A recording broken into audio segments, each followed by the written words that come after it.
over 60,000 at the San Diego Jack Murphy Stadium on a picture-perfect Sunday afternoon for two AFC West rivals, the Seattle Seahawks and the division-leading San Diego Chargers. San Diego quarterback Stan Humphries ready to start despite leaving last week's game with a bruised and sprained ankle. The Chargers' first loss, a game in which he threw 3 interceptions against the Denver Broncos. Tom Hammond, Cris Collinsworth with you from San Diego. The Seahawks have won the toss and will receive.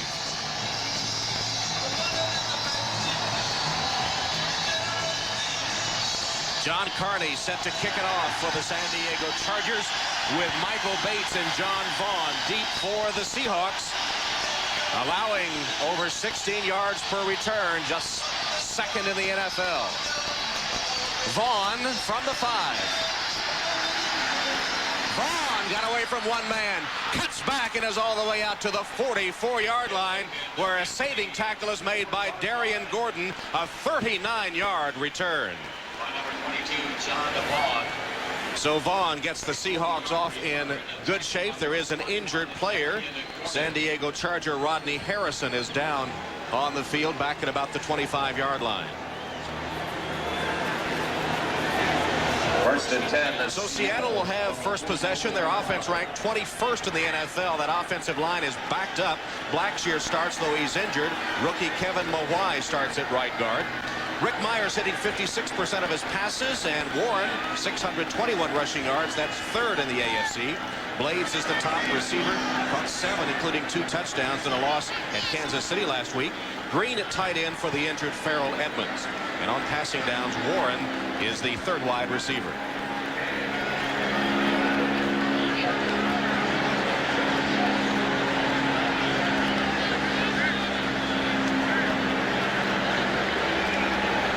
While they tend to the injured player Rodney Harrison, we'll run down the San Diego defense for you. 10th rated defense in the NFL. Mims up front, 6 sacks. O'Neal, one of the best. Junior Seau at linebacker, outstanding as always, leads the team in tackles, has 5.5 sacks. In the secondary, Stanley Richard has returned 2 interceptions for touchdowns, including 73 yards against Seattle in that earlier 24-10 win. And on passing downs, Van Horst is the extra defensive back. Rick Mirer at quarterback, first down, Seattle.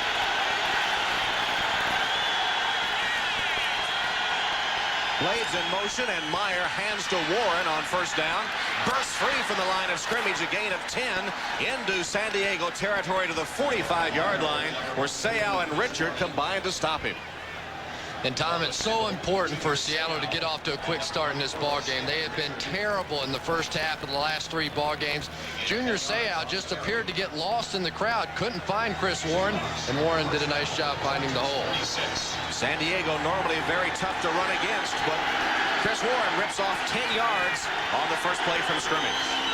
First down, Seattle already in Charger territory. Chris Warren again, this time nothing there. He's hit behind the line of scrimmage by Reuben Davis, and then Junior Seau comes up to finish him off. San Diego playing that gap defense where everybody is responsible for a gap. Junior got lost in the crowd that time, but on that snap of the ball was lost in the backfield. What a tremendous football game Junior Seau played last week. 19 tackles in the ball game. That's more than any other 3 players on the field combined. Second and 12 now for Seattle. 3 wide receiver formation. Martin, Blades, and Warren. Hand to Chris Warren. And again, nothing there on the ground. Stacked up at the line of scrimmage. He got a couple of yards, perhaps, back to the original line, as David Griggs was first on the spot and then had a lot of help from the Charger pursuit. David Griggs has done a nice job since coming over from the Miami Dolphins. Here's a guy that I don't know the expectations were all that high for David Griggs when he came here, but they said he's been rock solid, played a very disciplined outside linebacker position, has really helped. Third and 10, Terrence Warren joining Kelvin Martin and Brian Blades. Shotgun formation, Myers first pass. He rifles it incomplete off the hands of his intended receiver, Kelvin Martin, who had found a seam in the San Diego defense.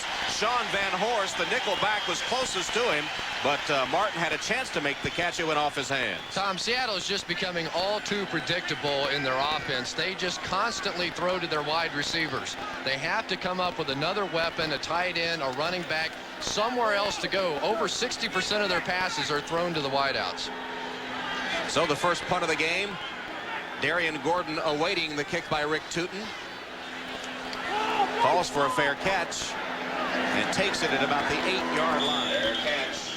So San Diego gives up a first down run on the first play by Seattle, then forces the punt. It'll be Chargers ball when we return. No score early in San Diego. Chargers ready for their first possession of the game. Beautiful afternoon as we reach the halfway point in the NFL season, and this a crossroads game for both these teams. Yeah, absolutely. For San Diego, really a chance to run off and hide in their division. Kansas City apparently will get beat this afternoon and could open up a big gap for Seattle. They have to have this just to stay in the race. And of course, Tom Flory is saying that Seattle needs it for confidence purposes too. They've been on a downslide recently after a great start, and they need it in many ways. So a big game for both teams as we reach the halfway point of the season. Natron Means carries on the first play from scrimmage by the Chargers, and here's the way that San Diego offense lines up. It's ranked 5th in the NFL, though the passing attack has suffered. Pro Bowler Courtney Hall heads that offensive line. Humphries, 4th-rated AFC quarterback. He was number 1 before the Broncos game last week. Means number 2 AFC rusher, 686 yards. And in passing situations, Hammond, Chargers' top receiver, is in along with Tony Martin. Means is the up back in this formation, gets the handoff from Humphries. Trying to get around the right corner, sheds the tackle of one man, then is taken out of bounds after a short gain by Terry Wooden. Big old Natron Means. His mama fed him too much food during the offseason. He said he had to go on that crash diet. Cortez Kennedy up front for Seattle will draw double and triple teams all afternoon. Wooden is the top tackler. Stevens number 2. Dwayne Bickett replaces the injured Rufus Porter at a linebacker spot. Bickett banged up too. In the secondary, Robinson starting his 114th straight game. That's a Seattle record. Raphael Robinson is the 5th defensive back in passing situations. Harmon is in on 3rd down. Humphries throws it incomplete. The pass was intended for Alfred Papunu. In the middle of the field, he was hit hard by the safety Eugene Robinson. Fans thought maybe prematurely as well as hard. The ball comes loose, and the Chargers will have to punt. Well, remember, both the defensive back and the receiver have the right to the football. So as long as Eugene Robinson was going for the interception, they're not going to call pass interference. So Brian Wagner will punt for San Diego. Dave McCluen to receive it, replacing the injured Kelvin Martin. He's banged up, so McCluen will return the punts today. That one covered 41 yards with no return. And the Seahawks back on offense when we return to San Diego. Welcome back to San Diego. Tom Hammond, Cris Collinsworth in the first quarter. Each team has had a possession. Each team punted. And the Seahawks have it again, just short of their own 45-yard line. First down, a 3 wide receiver formation. Terrence Warren, Brian Blades, and Rob Thomas. Lone setback is Chris Warren. Warren on the handoff from Mirer. A flag, a late flag, comes flying in after Warren had gained 3 yards, stopped by Griggs and Seau. And it will be against Seattle.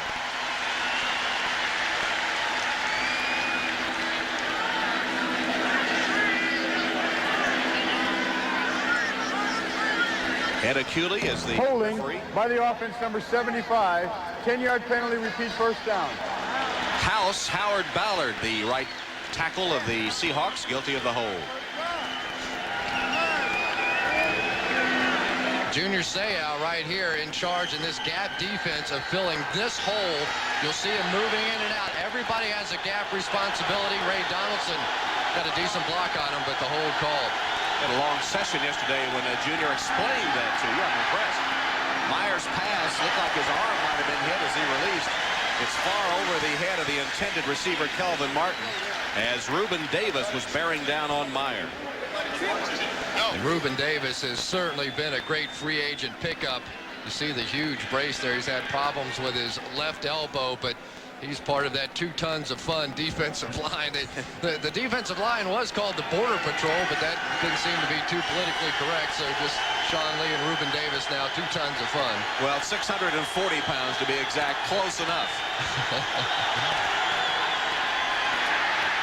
Warren nowhere to go. Looking for room and runs into Paul Green, his tight end, who had been stuffed trying to make a block. And then Leslie O'Neal just pounces all over Warren for a big loss on the play.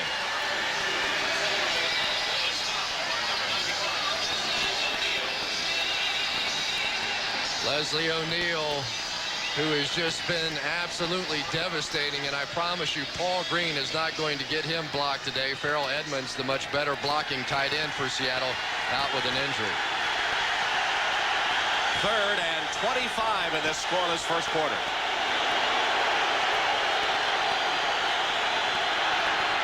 Mirer swings it complete to Chris Warren. Gets a block downfield, but still nowhere to go. Hit and dropped at the 32 by Darian Gordon. Kelvin Martin was downfield making a block for Chris Warren, but he was outnumbered by the blue shirts, and Gordon makes the play, forcing another Seattle punt. Darian Gordon, not the shyest guy in the world. They say he's so cocky in practice with some of his lip service for his own teammates and the wide receivers on San Diego's offense that he's not all that popular, but at least on Sunday when he comes out there and makes a play like that, popularity picks up. It must be heavy when your own teammates get tired of it. Gordon awaiting the toot and punts. There is a flag down as Gordon makes a fair catch at the 26-yard line. Penalty flag back upfield. That was a 42-yard toot and punt.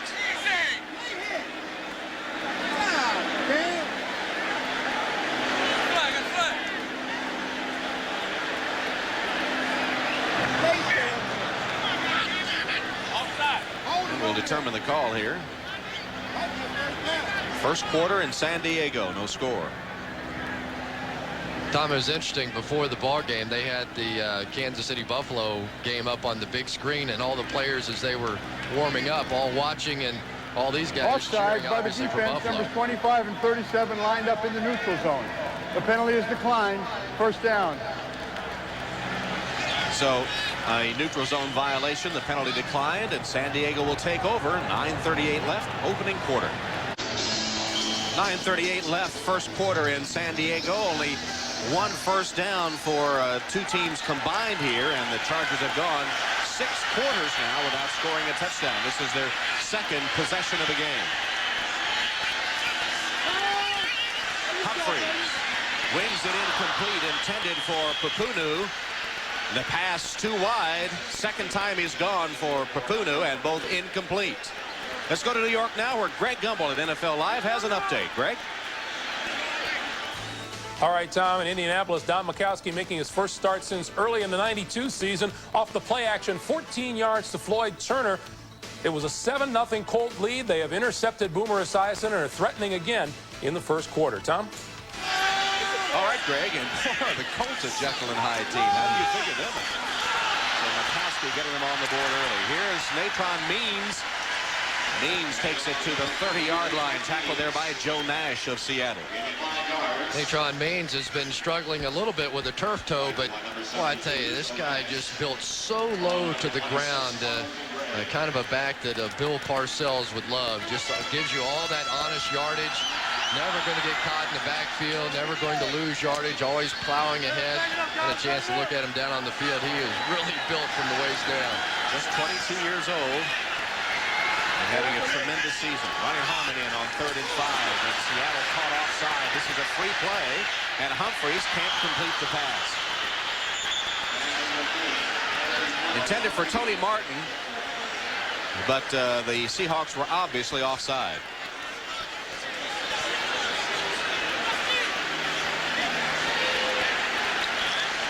Tom, you have to wonder about Stan Humphries and that ankle. He really hasn't looked too sharp so far in this ball game throwing the football. Offside by the defense, number 67. 5-yard penalty. Antonio Edwards starting for the injured Michael Sinclair, guilty of the offside.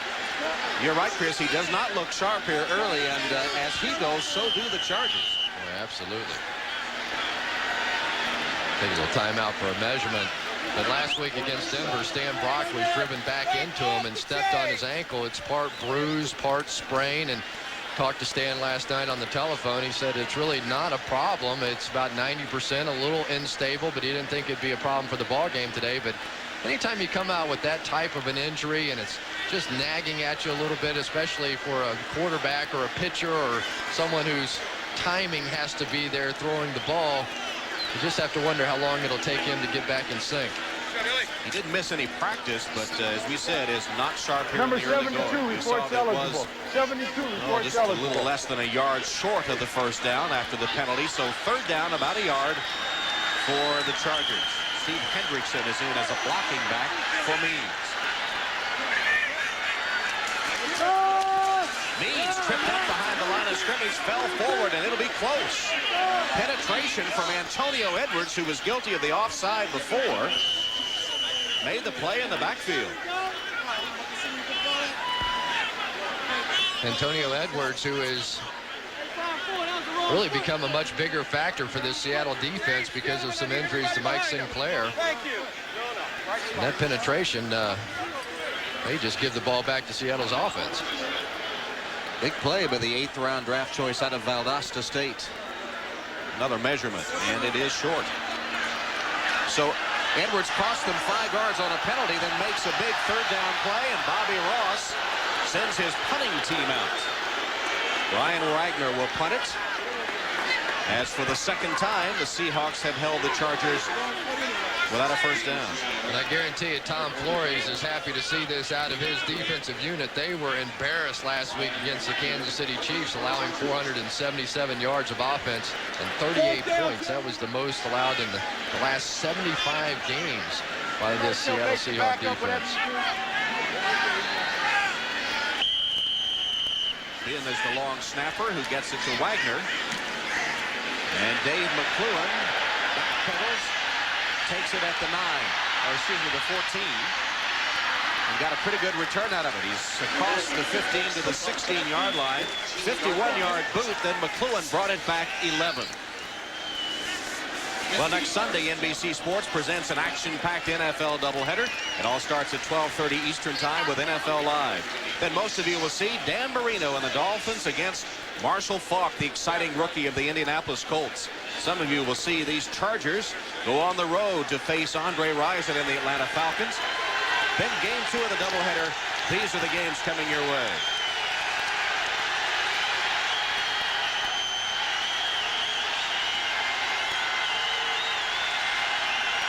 Third possession for the Seahawks. Neither team has scored. We're in the first quarter. Rick Mirer in traffic completes the pass to Brian Blades.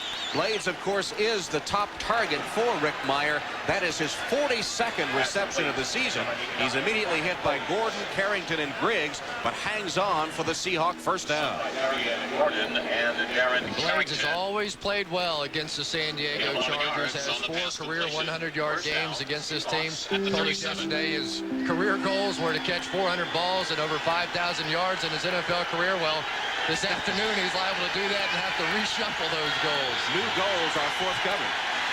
Steve Smith in the back down for this play as Mirer goes deep down the sideline, incomplete. Intended for the speedster Terrence Warren. He was behind Darian Gordon, but the pass was too long. And one thing Seattle has really struggled with lately is trying to complete a long pass down the field. They are now 1 for 11. The last 11 tries throwing the ball down the field. And Kelvin Martin with the knee injury, that's not going to help. Brian Blades has good speed, but not blazing speed. They really want to see Michael Bates or Terrence Warren step up and start making some of those big plays. Handed to Chris Warren. Bounces to the outside, cuts back to the 40. He got only 2 or 3 yards before he was hit by the tough Charger rushing defense. This time David Griggs led the charge. Well, rock-solid defense for San Diego. And the one thing you do not do against this team in the past few years is run the football. They are fifth best in run defense over this season. Last year you could throw the ball on them. They were ranked 28th in the NFL, but it really improved this year. Dwayne Harper coming over from Seattle has certainly helped them.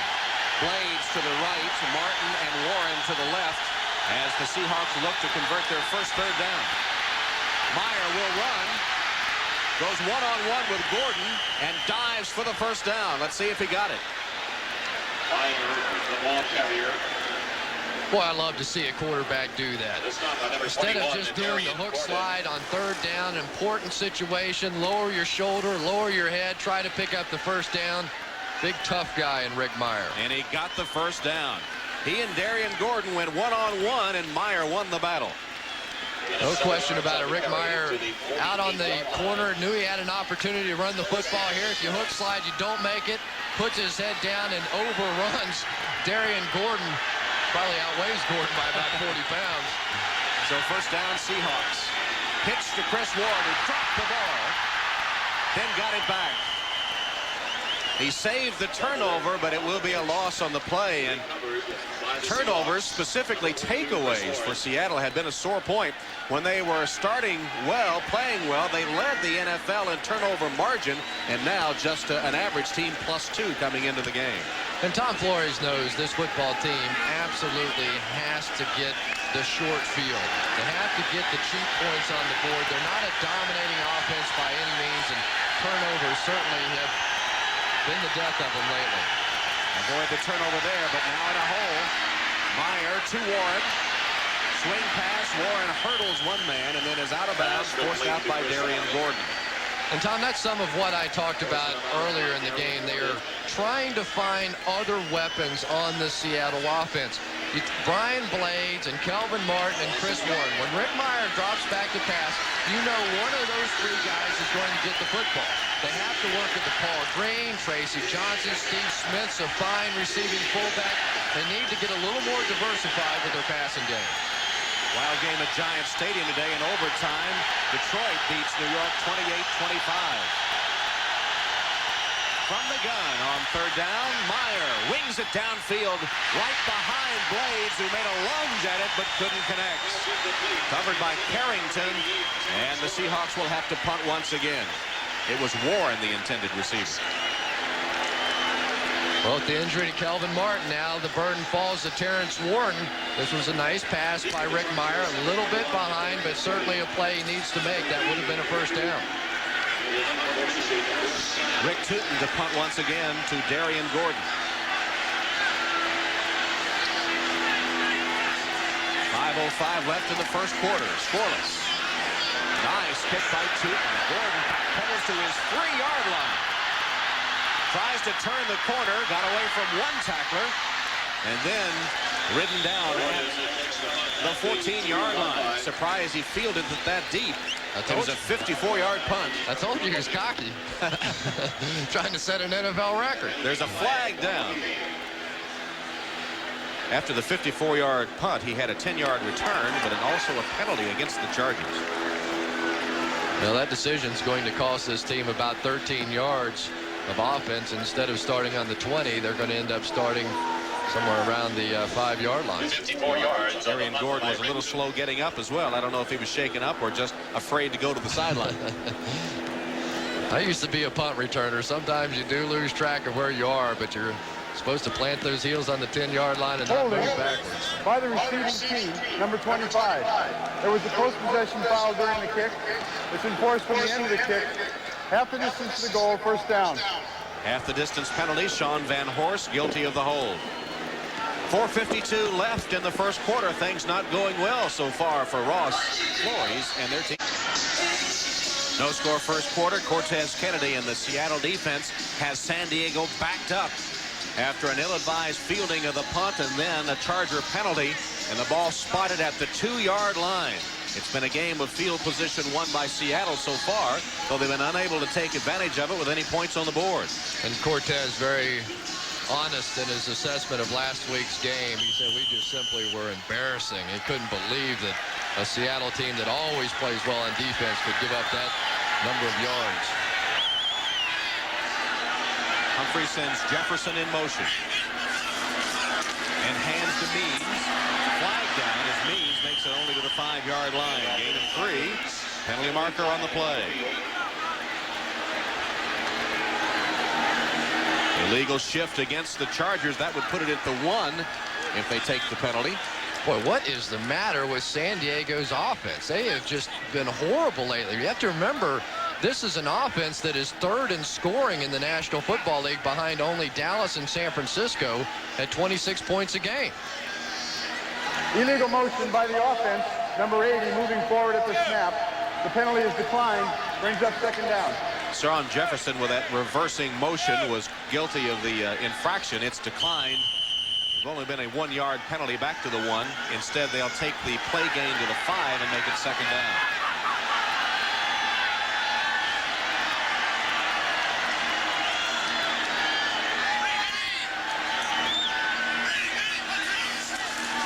Humphries, short drop, fires to the sideline. Marseille, the ball came loose. And they say he was down before he fumbled. So the pass will stand, and it will be a first down for San Diego. Carlton Gray defending on Marseille. Let's see exactly what happened. I thought it was a good call. The official marked it immediately. Looked like he had control, both feet on the ground, and then it was the second hit that caused the fumble. Good call by the official. Sure wasn't ripped out before his knee was down? Well, his forward momentum was stopped, though. Definitely before his knee went down. First down, San Diego. The ball at the 13 of the Chargers. Humphries, flag down as he goes deep down the center of the field. The pass is broken up, intended for Say. Carlton Gray with good coverage batted it to the turf. It looks like a hold coming up against San Diego. Nice play down the field by Carlton Gray to break that one up. Nothing wrong with Stan Humphries' arm anyway. Yeah, he sent it about 60 yards downfield. Penalty's such a problem for San Diego. Last week, Bobby Ross considered fining his players for silly penalties, and we have certainly seen plenty to start this ball game. Ross saying he hoped his team could get something positive out of that loss, get their confidence back today. Illegal hands to the face, on the face mask, by the offense, number 67. Half the distance to the goal. Stan Brock with hands to the face called for the infraction. Last week, Stan had foot to the ankle, Stan Humphries. He likes to use his whole body. All body parts involved here. Well, you got to like Stan Brock, though. 15 years in the league, 36 years old, and he has really played a solid tackle for the Chargers. Ronnie Harmon joins the wide receivers, Jefferson and Say, here on first and 16 from the 7. Hand it to Means. He's got some room. Natron Means cutting back to the 18-yard line. Go with a passing formation. Hand it to Means. Harmon out in front to block. And Natron makes a good run out of it. Rod Stevens finally with the tackle.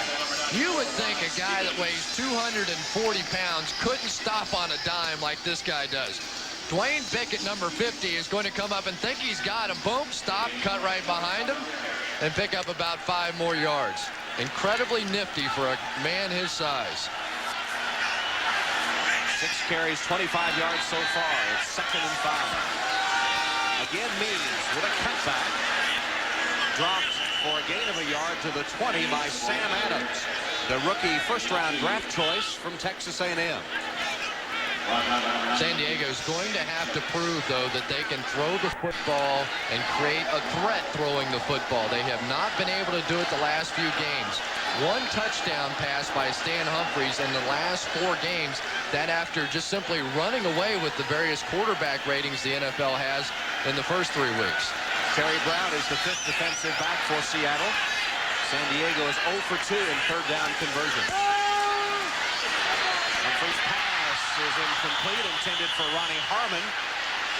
Raphael Robinson was stride for stride, but Harmon had a chance to make the catch heading for the sideline. Couldn't do it, and once again Brian Wagner will come on to punt for San Diego. I'll bet you those 2 guys, Ronnie Harmon and Stan Humphries, haven't missed that pass in practice in the last 100 tries. Just a very simple throw out to the flat. Looked like Humphries Harmon may have taken it up the field a little bit too much and not really given his quarterback a good angle to throw that one in there. Wagner hits another good one. McClellan all the way back to his 21-yard line. McClellan to the sideline and then out of bounds. Made the first man miss. Got out of bounds for a good return. 15 yards. Let's go to New York. Greg Gumbel for an update. All right, Tom, in Los Angeles, the Raiders scored the first time they had the ball, and Harvey Williams capped the drive with a 2-yard touchdown with the extra point. The Raiders on top of the Houston Oilers 7-0 first quarter. Tom and Chris, back to you. What is it about the Raiders? They seem to play better when there's a little conflict going on within that team. Yeah, after all the controversy with Art Shell and what a mess. Quarterback Jeff Hostetler in typical Raider fashion. Just over 2 minutes left in the first quarter. We're scoreless here in San Diego. Seahawks with the ball at their own 37-yard line. Play action pass. Rick Mirer has a man wide open. First down, Seahawks into San Diego territory. Kelvin Martin making the catch, then chased down by Stanley Richard. Have to really have a lot of respect for Kelvin Martin. He's out there playing with a knee brace. He banged his knee up last week. But I believe this play was set up by some of the deep throws of Rick Mirer earlier. That time they ran Brian Blades down the field deep. It attracted Darren Carrington, the safety, and allowed Kmart to work underneath. Rob Thomas in the game with Terrence Warren at wide receiver now. And an end around. This is Terrence Warren. He's inside the 40 to the 39, hit by Darren Carrington. Now, Tom, you do the Olympic track and field competition. Terrence Warren, two-time NCAA Division II 200-meter champ, a time of 20.42. He can do it. You can't do that in your car, son. Believe me. I'd like to see he and Bates race. Michael Bates, of course, is another track star on the Seahawk team. Bronze medalist in the 200 in Barcelona. Steve Smith gets a rare carry. And maybe that's why. Lost a yard. Junior Seau said no. Junior Seau making a strong case to be MVP of the league this year, not just defensive MVP. Right there, he'll be coming in this gap right here, and anytime Junior Seau gets a chance to run, you're not going to catch him. Those defensive linemen are trying Kevin Mawai, I guarantee has never seen anybody that fast wearing a linebacker number. Chris Warren back in the game as Smith goes out. 3rd and 7. Warren in the flat. Gets to the outside across the 40, but short of the first down. Knocked out of bounds by Stanley Richard.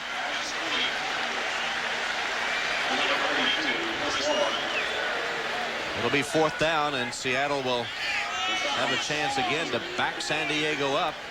Just 4 seconds left in the first quarter. Really too long for a field goal here. I was on the field before the ball game. Really not a lot of wind, but any wind that is blowing is working against the field goal kicker in this situation. Well, the first quarter will come to an end. It's been a quarter that has seen the defenses dominate, the offenses sputter, and at the end of one in San Diego's Jack Murphy Stadium, the Seahawks and the Chargers are scoreless. Start the second quarter in San Diego, and Seattle will go for it on 4th and 4. Myers in the shotgun.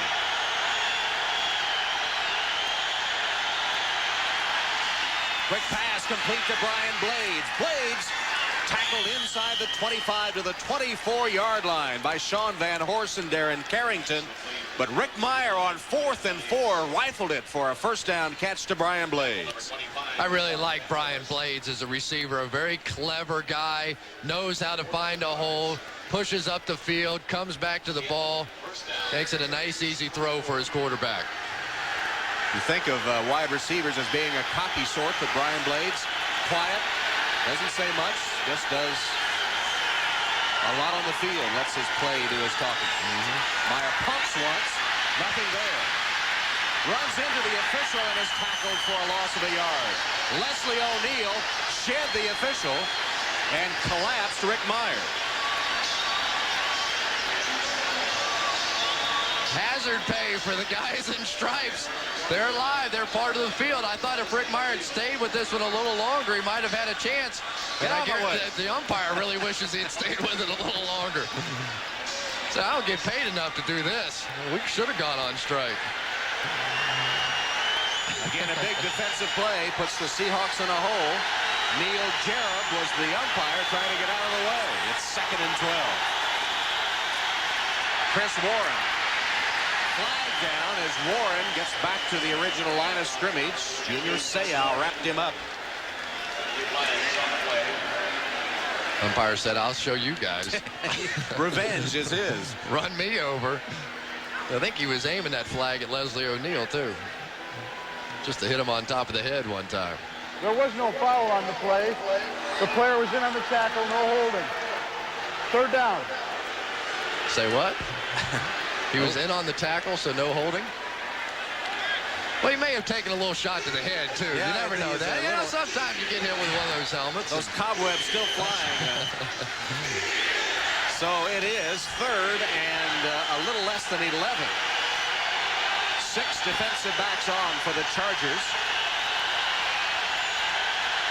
Mirer from the gun. Plenty of time. Now decides to run. And throws complete to the 9-yard line. Again, Brian Blades. Mirer bought time with the threat of the run. Got away from the rush. And hit Brian Blades again. Leslie O'Neal was threatening Mirer. You can tell that Rick Mirer is very comfortable with the abilities of Brian Blades. Watch Brian Blades work. After the scramble starts, now all bets are off. You just go find a hole in the defense. And Rick Mirer was very close to crossing the line on that play. Knew exactly where he was on the field.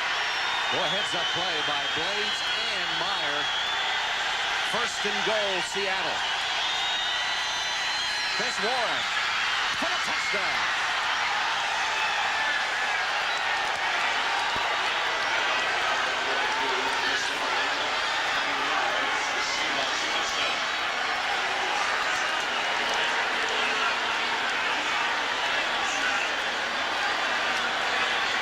Leslie O'Neal blocked on that play beautifully by Tracy Johnson.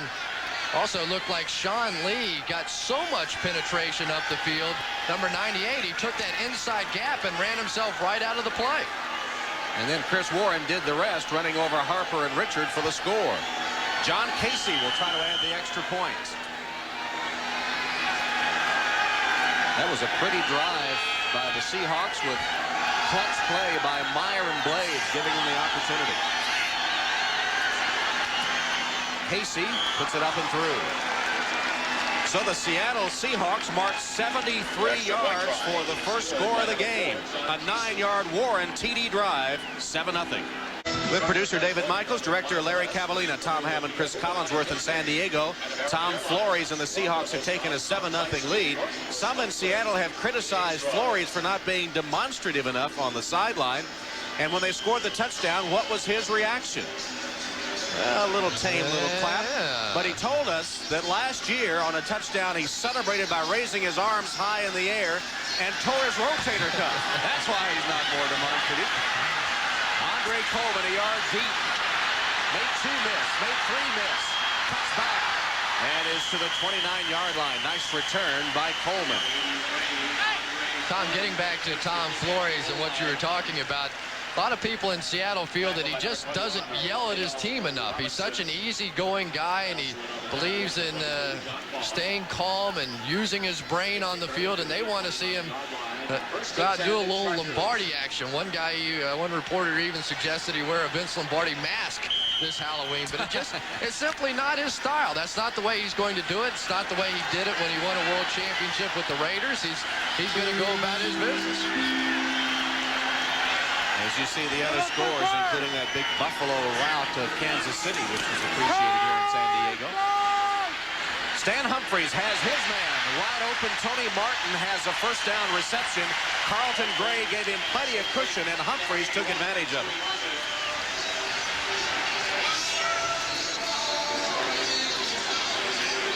The one great advantage that I always wished I had when I was a wide receiver is to have the kind of blazing speed that Tony Martin has. You just have to give him plenty of cushion.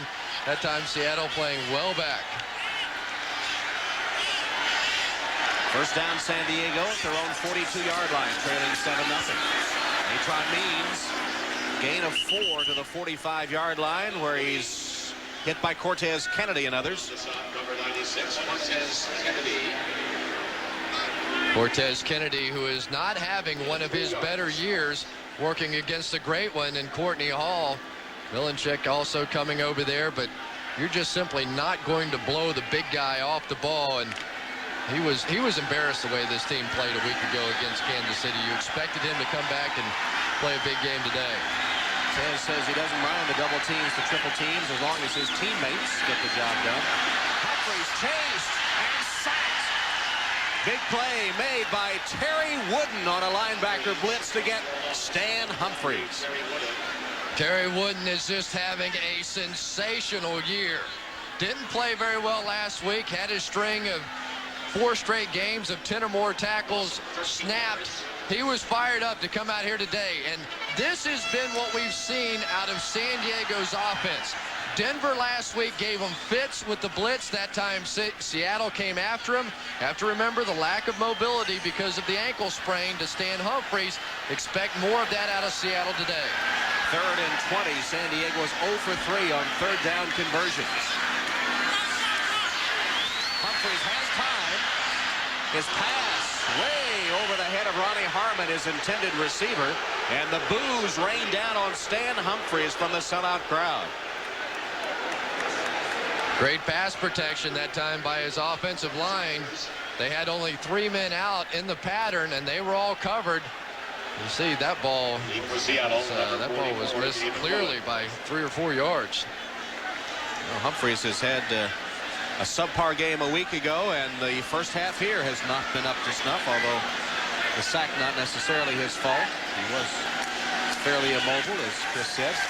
Wagner's punt, McQuillan calling for a fair catch at about the 22-yard line.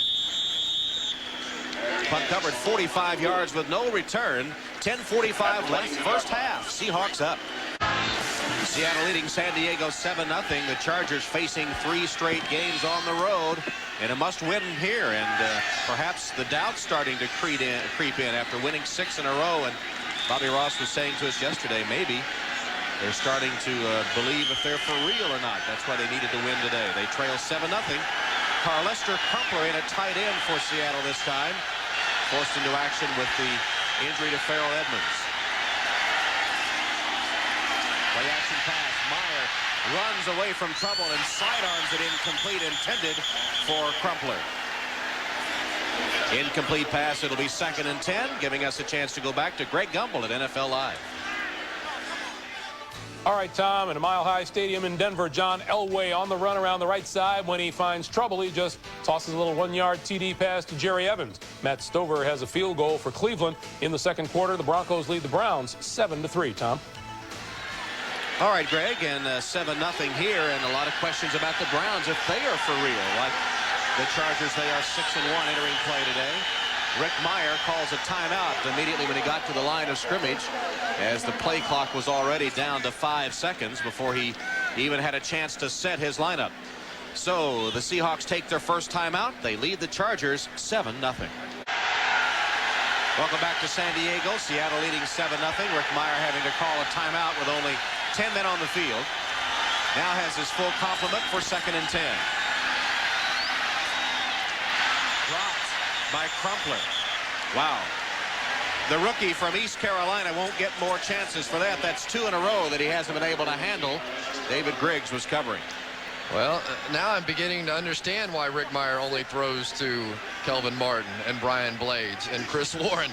You only get so many opportunities in the National Football League, and you have to make the plays. And if you like the view from the sideline, that's a good way to enjoy it. And that's where Crumpler is as Paul Green comes back.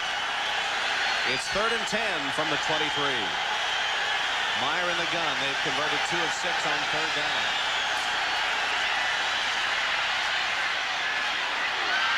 Incomplete off the hands of Terrence Warren. The ball was high but catchable. Warren couldn't handle it, and Flores that time saw potential receivers drop 3 catchable balls. And Tom Flores is frustrated with these young wide receivers. He knows that Terrence Warren and Michael Bates can really make a difference in this offense. He said, when I was with the Raiders, we had Cliff Branch, and it took him a few years to develop. But you have to make this kind of a play as a wideout. That's 2 now for Terrence Warren that he's dropped. Crumpler has a couple of drops. Tough to get anything going. So Rick Tootin punts. This one is a short punt. Gordon says get away from it. Bounces out of bounds. Sort of a lateral bounce. Will be marked out about the 39-yard line. A 39-yard punt. There is a flag on the play. Penalty marker right at midfield.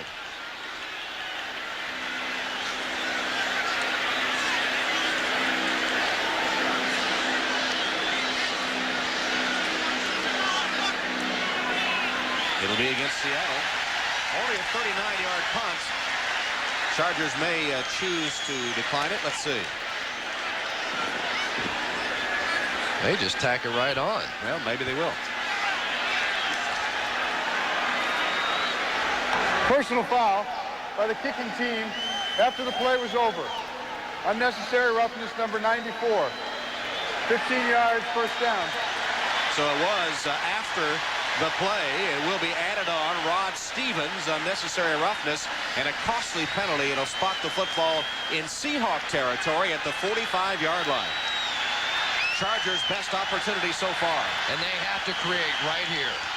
Eric Bieniemy has replaced Natron Means in the backfield. Jefferson in motion. Bieniemy wrapped up and ridden down by the Cortez Kennedy.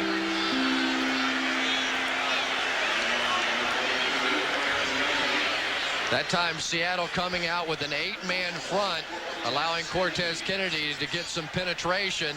Too many to block. Seattle is now daring San Diego to throw the football on first down, and it's becoming more and more obvious San Diego not comfortable with that type of play calling. Ronnie Harmon in the game as a wide receiver to the top of the screen. Humphries off the pads of the would-be receiver Harmon as he was hit by Dwayne Bickett.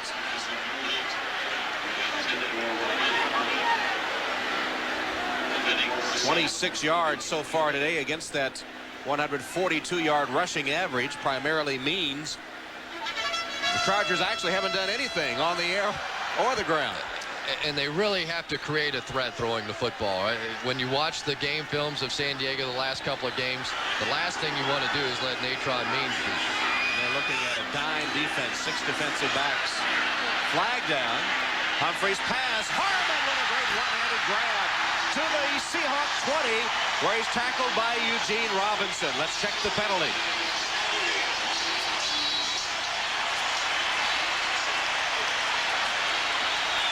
Offside Seattle. The play will stand. Ronnie Harmon like an outfielder, a one-handed grab. Offside by the defense. The left tackle. Penalty is declined. First down. There's nothing better than watching somebody make a great catch. Ronnie Harmon, probably more of a receiver than he is a running back. And, oh yeah. Gotta love it. Let's see if that can spark this San Diego offense. Best scoring opportunity so far. They have a first down at the 20. Bieniemy, the lone setback.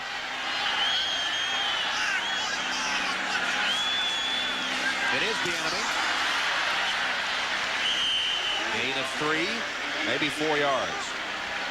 Joe Nash, the veteran, in his 13th year, made the tackle. I have to wonder how much longer the Chargers are going to be able to hold on to Eric Bieniemy in this day and age of the salary cap. He's a guy that came into training camp this year with a brand new attitude. He's had his share of run-ins with authority, but got married during the course of the offseason, and they say he's been a different person this year. Second leading rusher for the Chargers, the former All-American from Colorado. Handoff to Bieniemy. Eric Bieniemy to the 4-yard line. First and goal, San Diego. Robert Blackman made a touchdown-saving tackle of the 4-year second-round draft choice.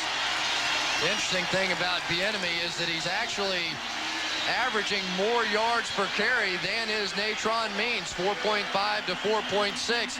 Built so low to the ground. Nice block up front by Courtney Hall to spring him against Rod Stevens. Huge block by Courtney Hall. Bieniemy did his job. He is out of the game. Means returns. Jefferson and Martin wide, top of your screen. That's Jefferson in motion. And Means stumbled a bit as he got the handoff, and then penetration by Brent Williams, and Rod Stevens on the Seahawk defense managed to stop him for a loss on the play. So many problems for the San Diego offense inside the 20. Last week, a disaster. 5 times they dominated the game, were inside the 20 in the red zone all day, and came away with only 9 points. Loss of 2 yards on that carry by Means. 2nd and goal from the 7. Hammond is a wide receiver. Humphries, chased from the pocket, throws it out of the arms of Tony Martin, the intended receiver. Martin in the back of the end zone had gotten away from Carlton Gray. Humphries hit him, but Martin could not hold on. Catch the ball. It's a big ball. Just catch it. I don't know if Carlton Gray got a hand on this one or not. Carlton Gray had to cover Tony Martin all the way across the field. Oh, man. What do you think Humphries' reaction was? Yeah. Ronnie Harmon dropped one last week, or at least apparently dropped one. The San Diego thought it was a touchdown and should have been given to him. Now it's 3rd and goal from the 7. Harmon, incomplete. Raphael Robinson, good defense on Ronnie Harmon, and the field goal unit will come out. How'd you like to be John Carney? He's only made 16 field goals in a row, including 5 for 5 last week, and they boo when you roll out on the field. That's a terrific play by Raphael Robinson. I'd like to give Robinson a little plug. He's the leading special teams tackler, comes in on the nickel and the dime, plays hard all the time. I like Raphael Robinson. Eugene Robinson there, too, as John Carney lines up for the field goal. 25-yarder is through. So the string continues for Carney, the NFL's leading scorer. San Diego settles for a field goal and still trails. Bobby Ross hoping for a happy Halloween with a victory today, and apparently it won't come easily. Seattle leading San Diego 7-3 after the Chargers get on the board with the field goal. 37-yard drive, 9 plays, but they settle for the 25-yard Carney three-pointer. Carney's kick. John Vaughn from the 6-yard line. Hit around the ankles and then dropped at the 20. First contact made by Rodney Harrison. Then Sean Van Horst finished him off. Let's go back to NFL Live. Another update from Greg Gumbel. Greg? All right, Tom, this one from Indy is for the veterans. 33-year-old Boomer Esiason to 36-year-old Art Monk. 22 yards. Monk's first touchdown as a member of the Jets cuts the Colts lead in half. Under 5 minutes to play at Indy. It's 14-7 Colts. Tom? All right, Greg, veterans indeed. Your buddy Boomer still hanging in there. How about Art Monk? How old is he now? They don't keep taking a little comeback here. Chris Warren. Juking, jiving, diving to the 26-yard line. Dwayne Harper tripped him up. 5-yard carry for Chris Warren. And they really missed Chris Warren in that first game against San Diego. Got hurt, and they ended up with only 59 yards rushing. He is the back for Seattle. There's no one else that really even comes close in number of carries. Over 140 carries, 150 carries on the season. The next most around 20 on the Seattle team. Has 3 games over 100 yards rushing this season. End around. It's Terrence Warren. And Warren trips and falls, but has enough for the first down to the 36-yard line, covered by Dwayne Harper after he lost his footing. As Warren, the burner, has his 2nd carry of the game. And Leslie O'Neal, the veteran, really got fooled on that play. He got caught up with his man and got ducked down inside. They sort of let him go and then pulled around with Tracy Johnson and was able to hook him. He didn't get his eyes up the field. Kind of an interesting finish to the play. So O'Neal, number 91, fooled on that one. Larry Roberts, who spends most of the afternoon blocking him, said O'Neal is the man he has the most trouble with. Myers' pass complete to Johnson, and Tracy Johnson, with only his 5th reception of the season, has another Seahawk first down right to midfield, where he's tackled by Seau and Carrington. There you go. They finally found somebody else on the football field. Really need a little production out of the fullback position and the tight end position. First down, Seattle, at the Chargers 48. A little pick play going on the outside, Brian Blades. That's one way to get your fullback open. Spot the ball at the San Diego 48. Just over 5 minutes left first half. 7-3 Seattle. Warren with a head of steam. Chris Warren to the 39-yard line. Junior Seau tripped him up. He'll be about a yard and a half short of the first down. Junior Seau, as usual, all over the field. Looked like he got fooled a little inside. Ray Donaldson just got enough of him. Really a good thing that Seau was able to recover and make that play. There was plenty of open territory. John Perella replaces Sean Lee up front for San Diego. Not a very generous spot. The ball right at the 40. It's second down and 2. Nice pass. Almost intercepted. Paul Green, the receiver, had it, bobbled it. And then Darian Gordon had a chance to make a diving interception try. Junior Seau was the man that hit Green to knock the ball loose. Junior Seau right here, absolutely all over the tight end, Paul Green. Had no chance whatsoever to get this ball in there. The only chance on the play was by Darian Gordon for the interception. It's third and 2. He's brilliant. He really is brilliant.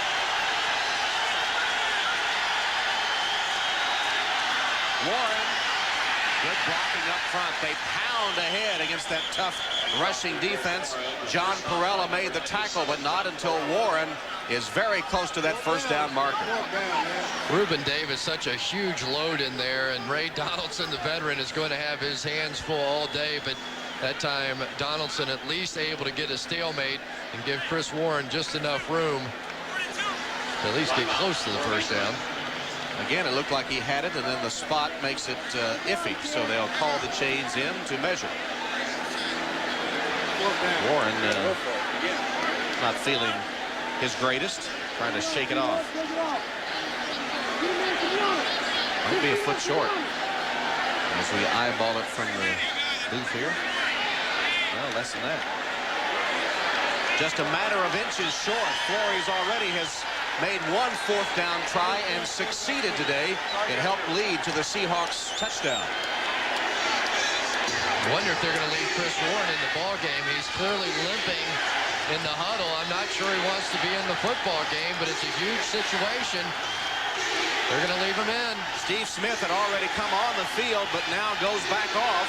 Warren stays in the game. Two tight ends, Green and Crumpler. It's fourth and inches. The lone setback is Chris Warren.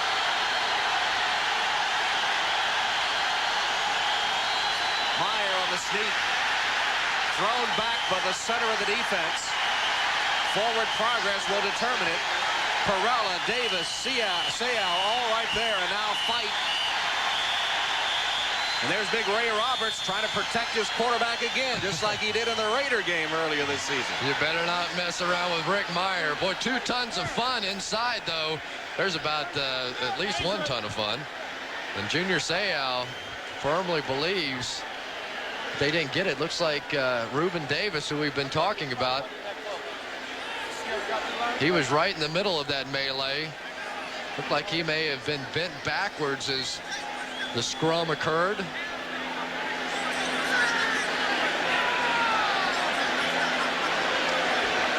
Number 93 right here is going to be the guy that once the action starts, it looked like Ray Donaldson sort of grabbed him around the helmet and began to push him backwards. And obviously you don't want to guess too much, but it looks like maybe a problem with his back. Here's the measurement, and it is short. In fact, they lost a few inches. The Chargers hold on 4th and inches and will take over.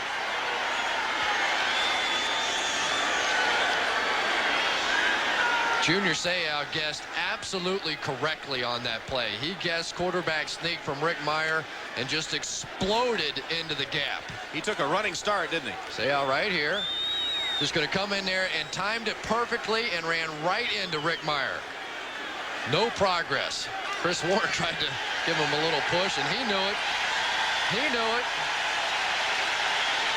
Davis on his feet and walking off the field to the cheers of the crowd. And the Charger defense has made the big play on 4th down.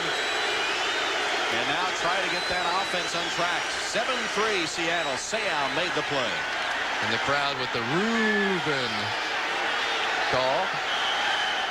3:46 left first half. 7-3 Seattle. Natron Means the lone setback. And off from Humphries. Means free into Seahawk territory. Down the sideline to the 41-yard line where Eugene Robinson runs him out of bounds. Joe Kokozo, the second-year guard from Michigan, led the interference for Means' 20-yard ramble. Good call on the play, Tom. Joe Kokozo right here is going to come out in front. Papuno in front, lead the way for Natron Means. When they get the first two guys down, that is it. Look at the size of the hole. And then I guarantee it, no one in the secondary wants a piece of Mr. Means. First down, San Diego, 41 of Seattle. Clock running, 3:20 left in the half. Means met and driven back. Terry Wooden, after a gain of 4, drove him back as the clock approaches 3 minutes. San Diego becoming very one-dimensional now. They're relying on the running game. They did it on the last drive. Right back to it again here. Terry Wooden making yet another tackle. Really a surprise guy this year, Terry Wooden. He's been tremendous.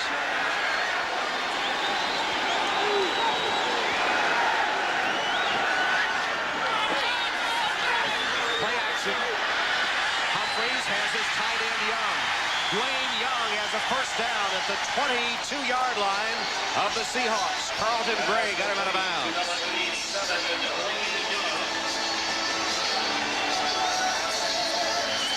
Anytime you can run the football the way that San Diego can, the play action becomes such an effective weapon. Wooden and Rod Stevens fooled on the play action, unable to get back into their drop. And look at the job that Courtney Hall does holding Cortez Kennedy. Can't get his arm all the way around that waistline. Means Kennedy chasing. Finally coming up from the secondary. Waters puts Means out of bounds. Stops the clock with 2:14 left in the half.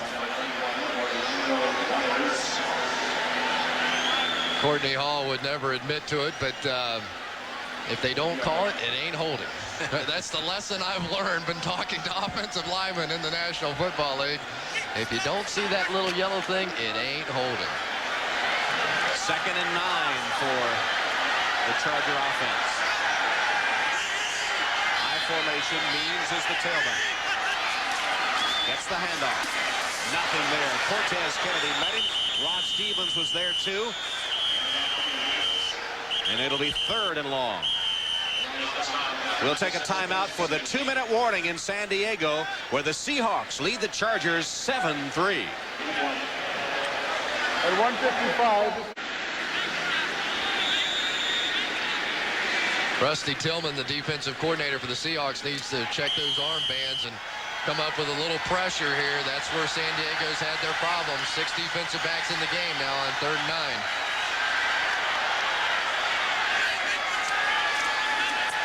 Humphries on the fade for the touchdown. Tony Martin.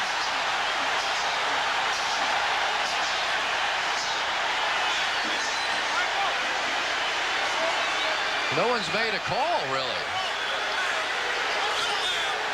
Now maybe they're saying no score. Out of bounds. I don't think Stan Humphries can believe it. Tom Flores does, though. He's helping. The player was out of bounds, 4th down. Out of bounds, no score. It'll be 4th down. Let's look again. And the beat goes on for San Diego. Martin clearly makes the catch. 1, 2. Oh, what? That is a great but call. Tom, I don't know. I'm not so sure that he didn't have his back foot down when he made the initial catch. You have to really slow this one down when it hits his hands. Did he, in fact, have the football in his hands? Well, the Chargers thought they were robbed with a couple of calls last week. This one will be discussed. Here's Carney's 40-yard field goal attempt. His string is intact. As we take another look at that last call on Martin's. Watch the back foot. See? Oh, the back foot was coming off the ground about the time the catch was made, just strictly a judgment call. I've got to say, I think I agree with Bobby Ross on this one. I think that was a touchdown. Very close. Really tough to dispute the call by the officials, even though Bobby Ross doing a nice job of it. crowd going crazy. I thought he had the back foot down. Tom, you saw, what'd you think? I think it's pretty tough to call. I don't know. It's interesting that Martin didn't even attempt to dot the I with that right foot. There'd have been no problem at all. And look at Ross. He's going ballistic. That's about as animated as I've ever seen Bobby Ross. And I can't be sure, but I guarantee he's bringing up the calls from last week, too. He's saying, you guys got us last week. So far in this game, you're after us again. We cannot keep allowing you guys to take away our touchdowns. We better be careful. He might get to enjoy our broadcast from the locker room. They're giving him plenty of rope, though. Yeah, they are. They certainly were very tolerant of his tirade on the sideline. Make of that what you will.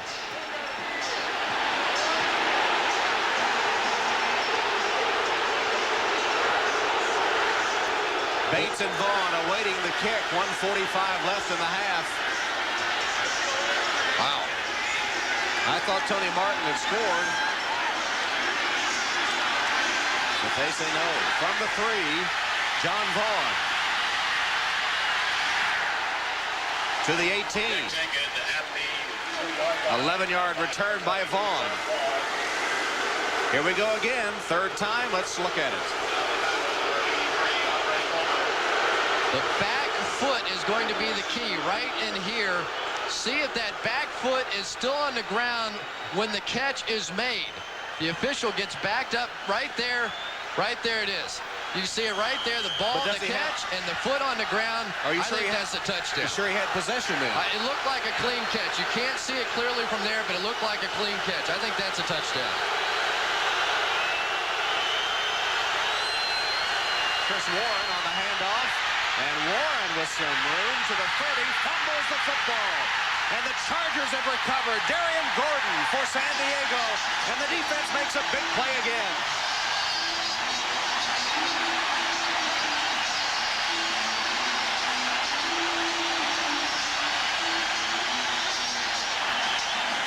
Well, that last drive by the Chargers set up when their defense held on 4th and inches. And the defense comes right back to get the turnover on Chris Warren's fumble. Again, mistakes by Seattle. So costly to this team during the course of this losing streak. Really could have been a walk-in touchdown if the Chargers hadn't fought over the football. And Stanley Richard, the sheriff, is the man that knocked the ball loose from Warren.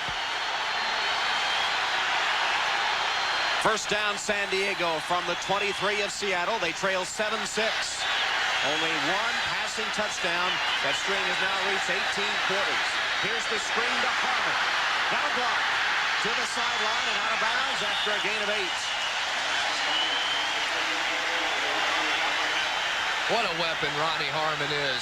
And such a luxury for the quarterback. Everything covered down the field.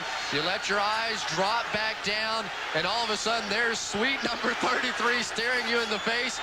Takes a little block, turns around. The screen pass set up beautifully. Now, oh, nice job out front by Joe Kokozo. Hall and Kokozo were blocking on the screen, and that's 2 excellent blocks Kokozo has made here in the first half. Timeout, San Diego takes a timeout. 1:21 left in the half. The Chargers threatening. They continue to trail the Seahawks by 1. Chris Warren has been a hero many times for the Seahawks this season, but he could be the GOAT here after fumbling deep in his own territory, setting up this threat for the San Diego Chargers. Here we go again in the red zone with the Chargers. They still have 2 timeouts remaining, and as we have documented, they have sputtered on this portion of the field. It's 2nd and 2. Ball at the 15 of the Seahawks. Draw play to Harmon. Cuts back. Harmon for the touchdown.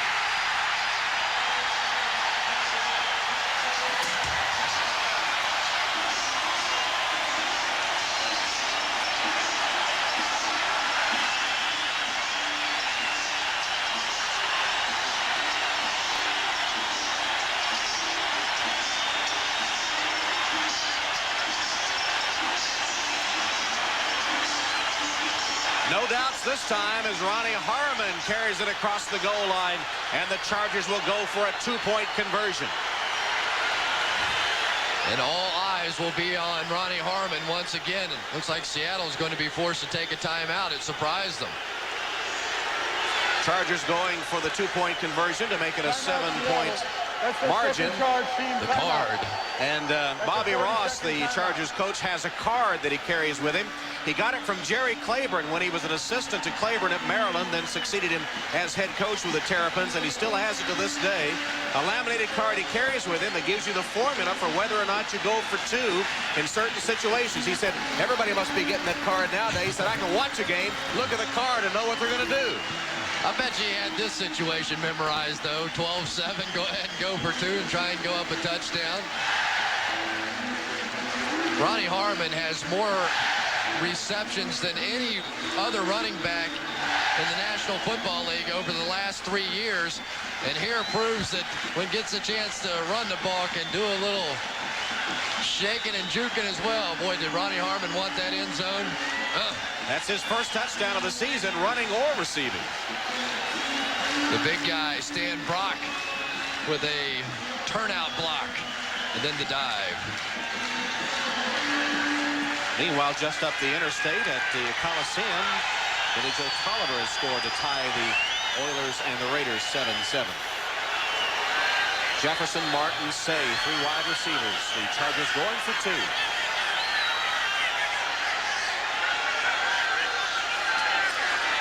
Humphries rolls and has Harmon for the 2-point conversion.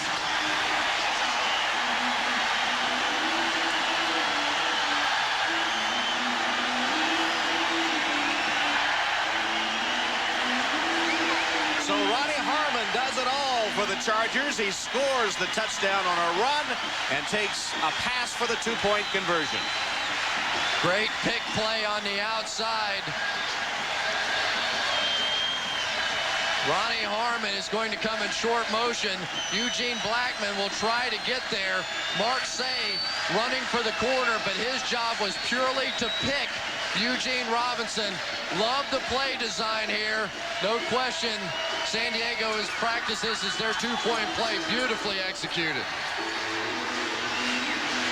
So Ronnie Harmon with 8 points on that possession, and the fumble by Chris Warren cost his team 8 points and the lead. 14-7 San Diego on the touchdown and 2-point conversion following the Warren fumble. And Humphries starting to regain his timing now. And you just have to wonder how much all that emotion showed by Bobby Ross on that play may have ignited this San Diego Charger football team. He went crazy. Talking to a couple people here in the booth with us, they said they have never seen Bobby Ross do anything like that. The immediate fumble recovery, and then right in the end zone for a touchdown. That's a great point. Ross taking matters into his own hands to fire his team up, and they finally have the lead. Here's Vaughn with a kickoff return. And a block on the outside, and twists and turns to the 26-yard line where he's tackled by Bush. 1:08 left in the first half. Stay with us at intermission. We'll go back to New York in the Domino's Pizza NFL Live halftime report. Greg Gumbel, Mike Ditka, all the scores and highlights coming up at halftime. Our Domino's Pizza NFL Live halftime report. Here's an injured Seahawk. Might be Michael Bates. Let's see. Flores is going to go out on the field to check it out. Boy, speaking of halftime highlights, how about my Bengals today? Threw a little scare into the old Cowboys. Which I have to give you credit. You predicted they would do. Of course, you might be just a tad biased.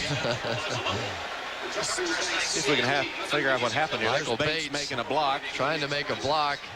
Helmet came off. Well, he's not a big guy at all, 5'10", 190 pounds. But they have always been so impressed with the courage of Michael Bates.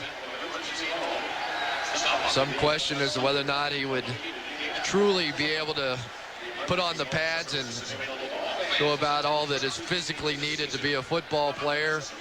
Bronze medal winner in the 200 meters in the '92 Olympics. But man, is he proven to be a tough guy on the football field.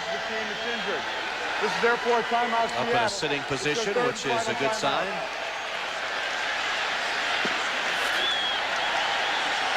With his helmet flying off, you wonder if he might have taken a blow to the head. You know, there have been so many concussions, primarily quarterbacks in recent games. So dangerous when that helmet having one and forced to leave the game. And that helmet comes flying off, and you wonder if maybe that face mask didn't come down and hit him in the face when it fell off and smacked his head on the back of that ground. And you were able to see Michael Bates blinking his eyes and trying to regain his focus. With an injury in the last 2 minutes, it'll cost Seattle a timeout, so they have none left. Tom, one of the things that I think the NFL should take a look at is using that bubble helmet that, remember, Mark Kelso used to wear with the Buffalo Bills? It does two things. It protects the players on the field, and it also lessens the blow when a defensive player runs into an offensive player. I don't know why no one's ever thought of it. It's there. It looks ugly, but it certainly would help with some of these concussions. In fact, on NFL Live today, Mike Ditka saying much the same thing, that the helmet has become too much of a weapon, too potent a weapon, especially with a big face mask. Well, no timeouts left. Let's see what Seattle chooses to do.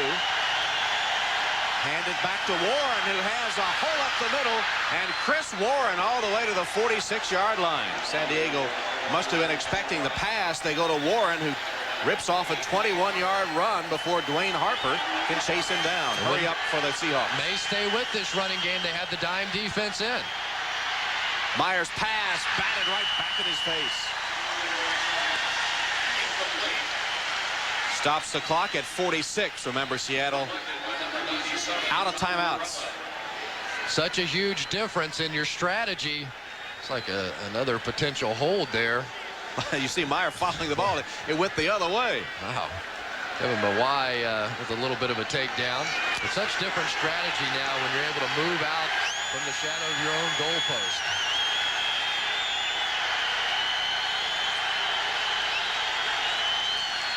Play action. Meyer's man is open. That is Blades. Always has an eye to Blades, does Rick Mirer, and the ball is to the 33-yard line. Carrington on the stop. The play action absolutely froze San Diego's linebackers. And Mirer will down it to stop the clock at 28 seconds.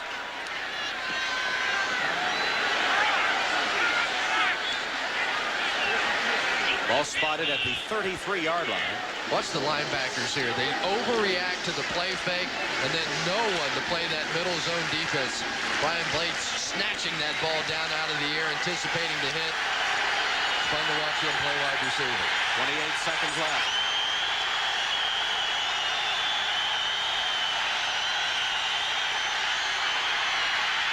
Mirer completes the pass to Warren. He's out of bounds to stop the clock inside the 30 to the 28.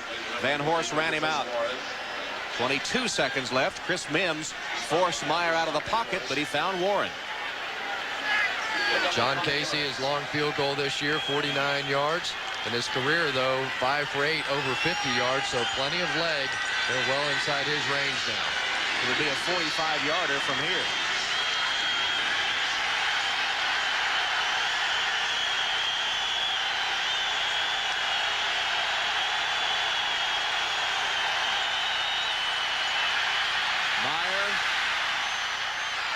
Catch made by Kelvin Martin. The clock will continue to roll. Martin to about the 7, hit by Gordon. Under 10 seconds. And Mirer will down it with 6 ticks remaining. Flag down. Seahawks might not have been totally set. Let's see. Now they have to be careful here. If this is an offensive penalty inside of 10 seconds to go into half, there are times that, I don't know exactly the rule, but there are times that they will run off that final 10 seconds and wouldn't give Seattle a chance to kick the field goal. Guess who is doing just a little coaching for the officiating crew? I don't know if it was an offensive penalty or not. Number 73 of the offense was the end man on the line of scrimmage. It's an illegal formation by the offense. By rule, there's a 10-second runoff. The half is over. So the half is over. So, Chris, you were right. The offensive penalty means that the Seahawks are denied the chance to kick the field goal. And again, the miscues and mistakes by the Seahawks cost them dearly. Ray Roberts, the tackle, did not get set. Right here, he did not get set, and that is going to cost Seattle 3 points. Wow, what a huge penalty after a beautiful drive. So a bizarre ending to the first half that has seen San Diego come from behind to claim a 14-7 lead. This is the Domino's Pizza NFL Live Halftime Report, brought to you by Domino's Pizza. When it's gotta be good and it's gotta be now, it's gotta be Domino's.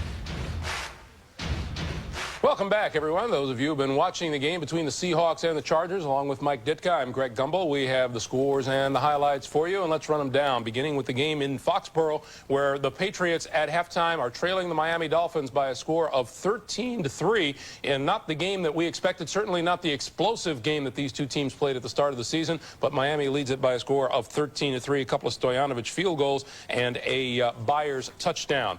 In San Diego, the game that you're watching now, the Chargers at halftime leading Seattle by a score of 14-7. And Mike, you had to begin to wonder about the Chargers. No touchdowns last week and a slow start today. We saw the Kansas City Chiefs hit a little hiccup in their offense for a two-game stretch. I wonder if the Chargers were going through the same Well, they have one right now. I think they're playing with very little confidence on offense. I think they're just hoping things happen. They had a couple chances to score earlier. They didn't. But then they made a big play on defense. They got a turnover. They took it in for a touchdown.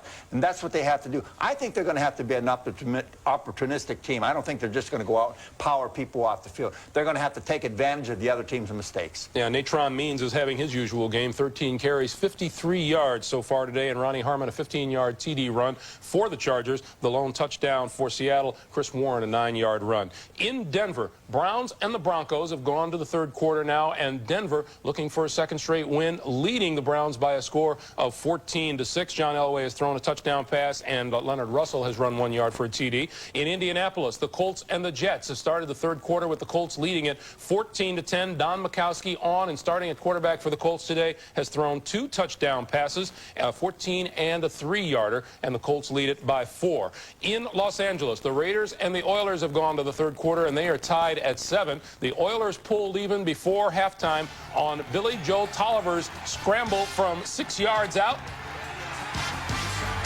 and he'll get there. Jeff Hostetler, 6 of 15 for 58 yards in the first half with a couple of interceptions, and it's a 7-7 tie in the third quarter. In Tampa, no trouble so far for the Minnesota Vikings. They lead the Bucs by a 23-7 score. Warren Moon has thrown for 128 yards in the first half. Now the action earlier today at Rich Stadium in Buffalo, the Bills all over the Kansas City Chiefs, 44-10. A game that saw Chiefs starting cornerback Mark Collins leave the game early with a deep thigh bruise. His replacement, Jay Taylor, beaten here by Andre Reed. Jim Kelly, 23 yards. Reed caught 2 touchdown passes today. That one made it 14-7 Bills. Joe Montana fumbled twice, was picked off once today. Both these teams now with their records at 5-3. In Cincinnati, the Bengals played a whale of a football game today. They still come out on the short end of the score, 23-20 to the Dallas Cowboys. Troy Aikman, boy, getting nailed for the second straight week. Bengals third-string quarterback Jeff Blake, however, his first pro start, the first of 2 long bombs to Darnay Scott. 67 yards. The Bengals led 14-0. But Dallas came back in the last minute of the first half. 3rd and 8. Aikman, 10 yards to Michael Irvin. And Dallas was winning 3. It came down to this. Chris Boniol, the 38-yard field goal to give Dallas its 7th straight win on the road. They are 7-1 on the year. The Bengals are 0-8. Dallas wins it 23-20. At the Meadowlands, the Lions and the Giants went to overtime, and that's where the Lions won it by a score of 28-25. Barry Sanders, 146 yards rushing today, over the 1,000-yard mark for the 6th time in his career. Lions led by 7, less than 2 minutes left in regulation. Dave Brown to Aaron Pierce, 7-yard touchdown. Dan Reeves went for the extra point instead of 2 to tie the game at 25. In overtime, Jason Hanson, 24 yards out. The field goal wins it for Detroit, 28-25. Barry Sanders, 1,035 yards on the season. He is on a pace to finish second only in those numbers to Eric Dickerson's performance back in 1984. And at RFK Stadium in Washington, the Eagles beat the Washington Redskins. The final score there, 31-29. The Eagles are 6-2, and the Redskins are 2-7. And we'll send you back out to San Diego for the second half right after these words from your local station.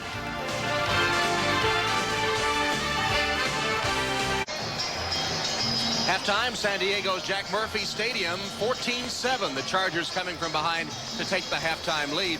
It is almost Halloween. It was one of those weird first halves, gremlins all over the place, some bizarre plays. Boy, absolutely. The touchdown that was taken away on the part of the San Diego Chargers, and that final play, very unusual to see the half end that way. It denied Seattle with a chance for a field goal. And show us what happened, Chris. Well, the end man on the line of scrimmage cannot be an offensive lineman. So this guy over here cannot be the end man. Watch the receivers at the top of the screen trying to signal to Paul Green right here to step up on the line of scrimmage. If Green had stepped up on the line of scrimmage, it would have been a legal play, and the half would not have ended. They could have come out and kicked the field goal. It was not Ray Roberts' fault. Roberts was not the guilty party, as you said earlier, which endangered your well-being for the 300-pound Roberts. I'll just bring him some cookies. Everything will be all right. Here's our Coors Light halftime stats. And you see the Seahawks have dominated in first downs. They have more rushing yards, a lot more passing yards. But the one big turnover, the Chris Warren fumble, which led to 8 Ronnie Harmon points. That's the whole key to the first half. That's exactly it. Second half underway. Coleman with the return of the kick. Got away. Coleman still dancing his way to the 36-yard line. Great return. Brown finally got him down. But he pulled a couple of rabbits out of the hat there to get away initially. Brought down by number 29, Tony Brown. Well, as we told you, it was a bizarre first half, and this is what Ross thought when an apparent touchdown was nullified when they said Tony Martin did not have 2 feet down in bounds. He could qualify for the WWF when you watch some of this.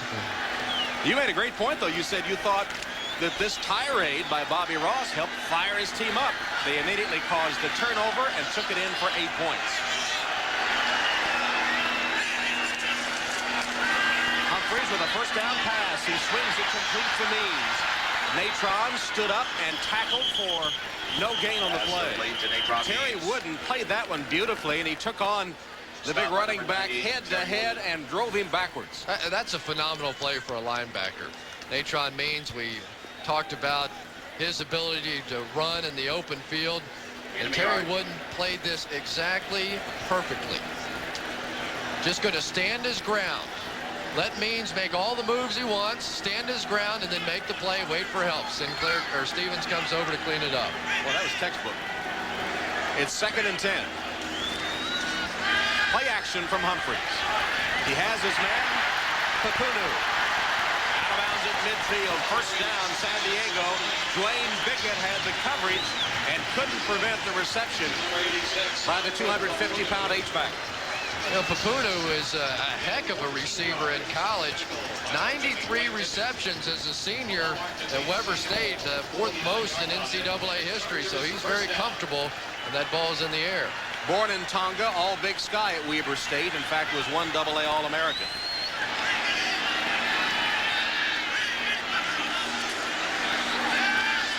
Again, the play action as Humphries goes for the end zone. Sean Jefferson, the intended receiver. The ball falls short as he and Carlton Gray were in a shoving match. Pass intended for Sean Jefferson. Humphries a little gimpy on that ankle. That's the bad ankle. Seattle, number 26, Carlton Gray. Stan Humphries is going to get hit right at the end of this play. That's the thing when you have those lower leg injuries. So difficult. Brent Williams there. Rolled up on it, and that's the one that he hurt last week. Martin has replaced Jefferson at wide receiver on 2nd and 10. Incomplete. Say made a diving attempt at it. Orlando Waters was covering him, but the pass was short. And Humphries again starts the second half a little off target. Much as he began the game, he seemed to find his stride late in the half. Stan Humphries, when he made this throw, really threw it off his back foot, sort of fading away, and as a result, it ended up just a little bit short. When you're trying to keep people off of that ankle, sometimes your fundamentals go awry. Chargers have converted only 1 of 7 third downs in this game. Humphries being chased, stumbles and falls and fumbles the football. They say no turnover. He was down before the ball came loose. Bob Spitulski, the man that hit Humphries, and it was obvious that he was hurting as he tried to get away and is still down.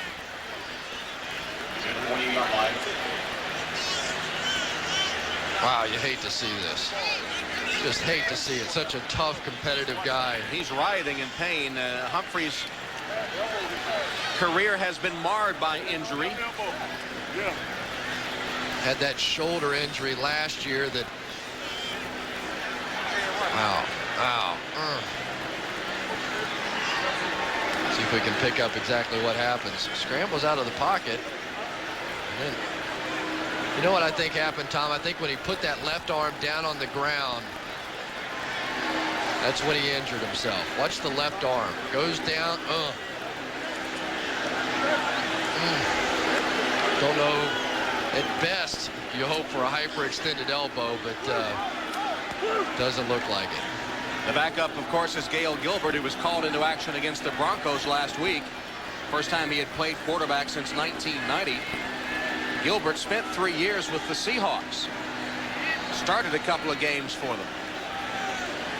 And then he went off to Buffalo. Tom, the good thing there is that you're seeing that Stan is able to squeeze the finger of the trainer. That's what they'll want to do. When you end up with that arm injury, they'll want you to squeeze their finger to make sure that there's nothing broken, there's no major injury in there. You hope it's nothing too serious. The good news is it's his left arm and he is a right-handed quarterback.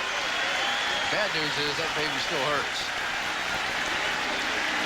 He had a tough physical year already. Remember the shot he took against the Raiders and came back in that game and led the team on down the field for the win.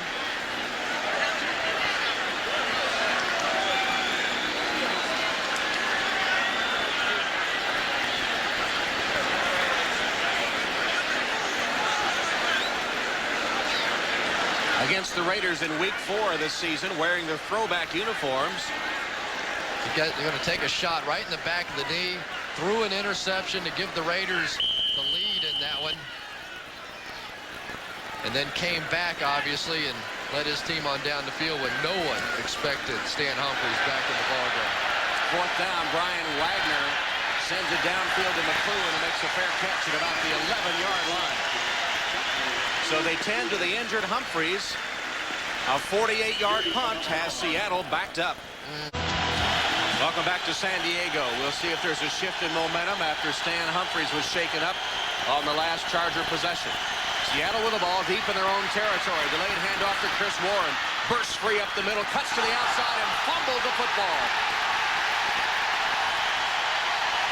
And the Chargers have recovered. Darren Carrington recovers the second fumble of the day by Chris Warren. And Stanley Richard, for the second time, may have been the man that knocked it loose.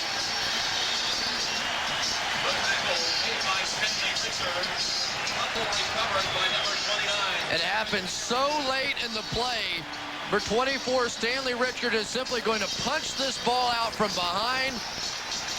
And the nightmare of a day continues for Chris Warren.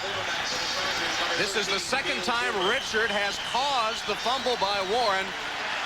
And another big play by the Charger defense. Now Gail Gilbert will take over at quarterback for the injured Humphries.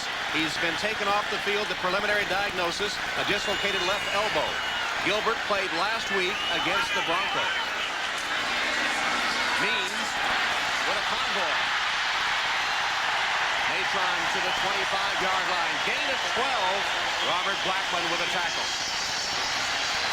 While we were away in that last commercial, Stan Humphries taken off the field in a golf cart, going underneath the stands where they have the portable x-ray equipment. As we said, preliminary diagnosis, a dislocated left elbow.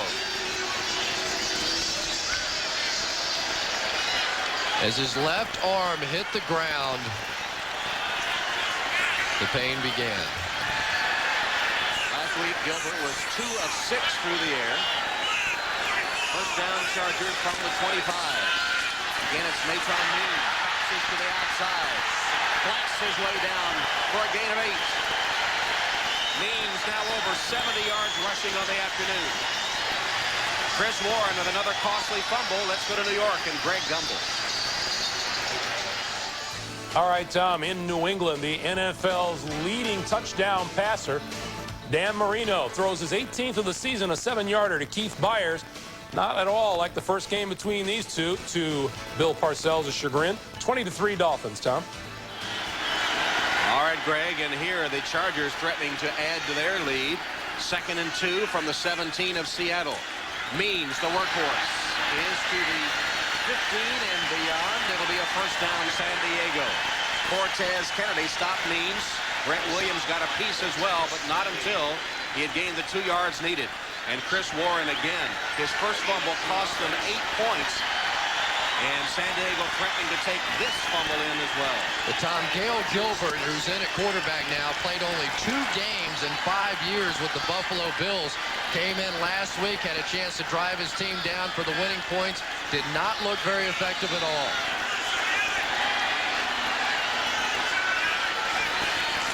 Here's his first pass in this game, and he's on target to save the 5-yard line. Close to a first down, hit by Orlando Waters. Boy, I guarantee you that one feels good for Dale Gilbert. Get that first one under your belt. Seattle had begun to come up in that 8-man front. Bobby said, go on with it, baby. Go on with it. He's still fired up. He is. Need to give him a helmet.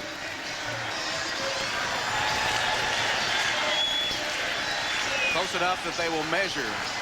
See if he picked up the first down. He is far enough along to get the first down. It will be 1st and goal, San Diego. Chris Warren sort of reminding us of Thurman Thomas last year in the Super Bowl. Having to live through the agony of turning that ball over. Shannon Mitchell has come in as a second tight end. Tight formation. Means the tailback. Sweeping left.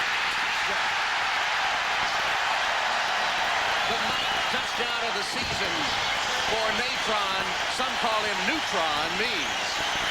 And Shannon Mitchell, who had just checked in at tight end on that play, led the blocking. And Chris Warren again has made a costly miscue. Means for the touchdown.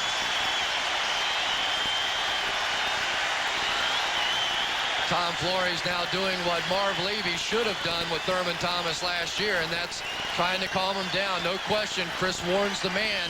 If Seattle's going to get back in this thing, he'll have to be a big part of it. See him saying, it's my fault, my fault. Carney for the extra point. He got it. Once again, the defense makes a big play. And Natron Means takes it in. 21-7. 2 Chris Warren fumbles have led to 15 of San Diego's 21 points. And Natron Means scoring his 9th rushing touchdown of the season has given the Chargers a 21-7 lead. But Tom, anytime you have your backup quarterback in the ball game the way that San Diego does, it's a long way from over now. Gilbert just has next to no experience in the National Football League. Carney with a kick.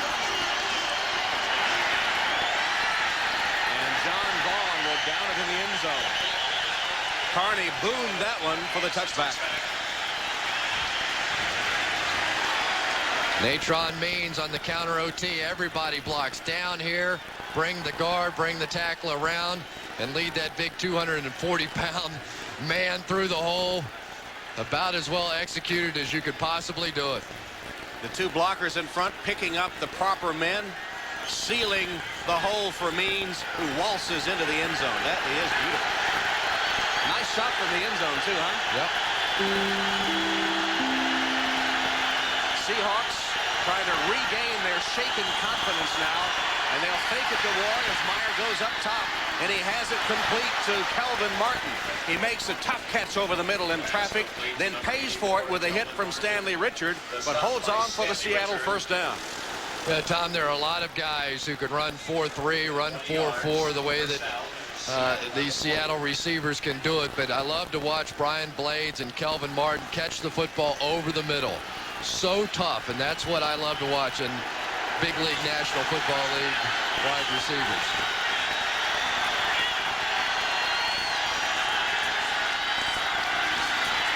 Chris Warren thrown back after he gained maybe 4 yards. Reggie White, Dennis Gibson stopping Warren, who holds on to the football. You see the Chargers swarm all over. Yeah, once you've developed the reputation, then they're going to try and go after you. And you guarantee that Chris Warren has it on his mind. Reggie White making a nice play there, then going for the strip. I'd like to be a defensive lineman named Reggie White in this league. Go through your whole life named Reggie White and play defensive lineman, forever being compared to one of the greatest ever. In the round, Terrence Warren looking for blockers, none there. The Chargers nearly beat the snap. They timed it perfectly, and David Griggs and Darian Gordon make the play on Warren on his 3rd carry of the game. Reggie White with a big smile.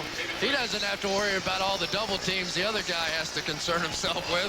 Almost made the play in the backfield. Unfortunately, Reggie lost track of the ball. Seahawks was nearly offside as he came with one of those patented gap shooting moves. Chris Mims really made the play in the backfield, even though he didn't get the tackle. 3rd and long. Myers looking at incomplete off the hands of Blades, and the Seahawks will punt.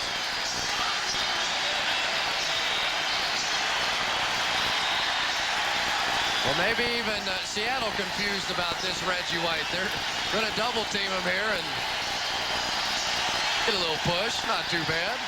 Big Reg gets a handshake.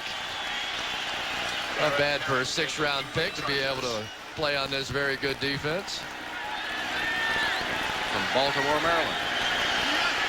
In his 3rd season.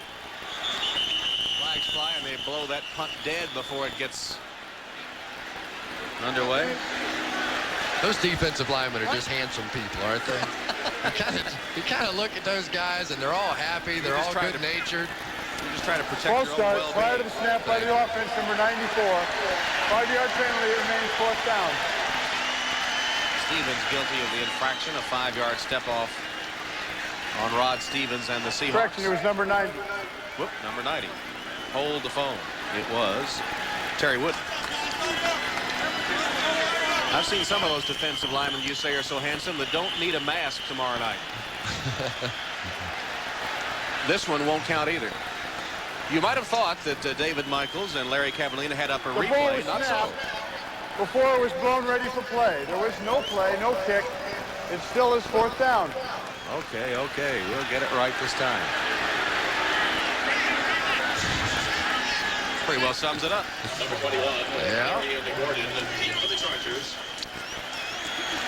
See if we can punt it this time.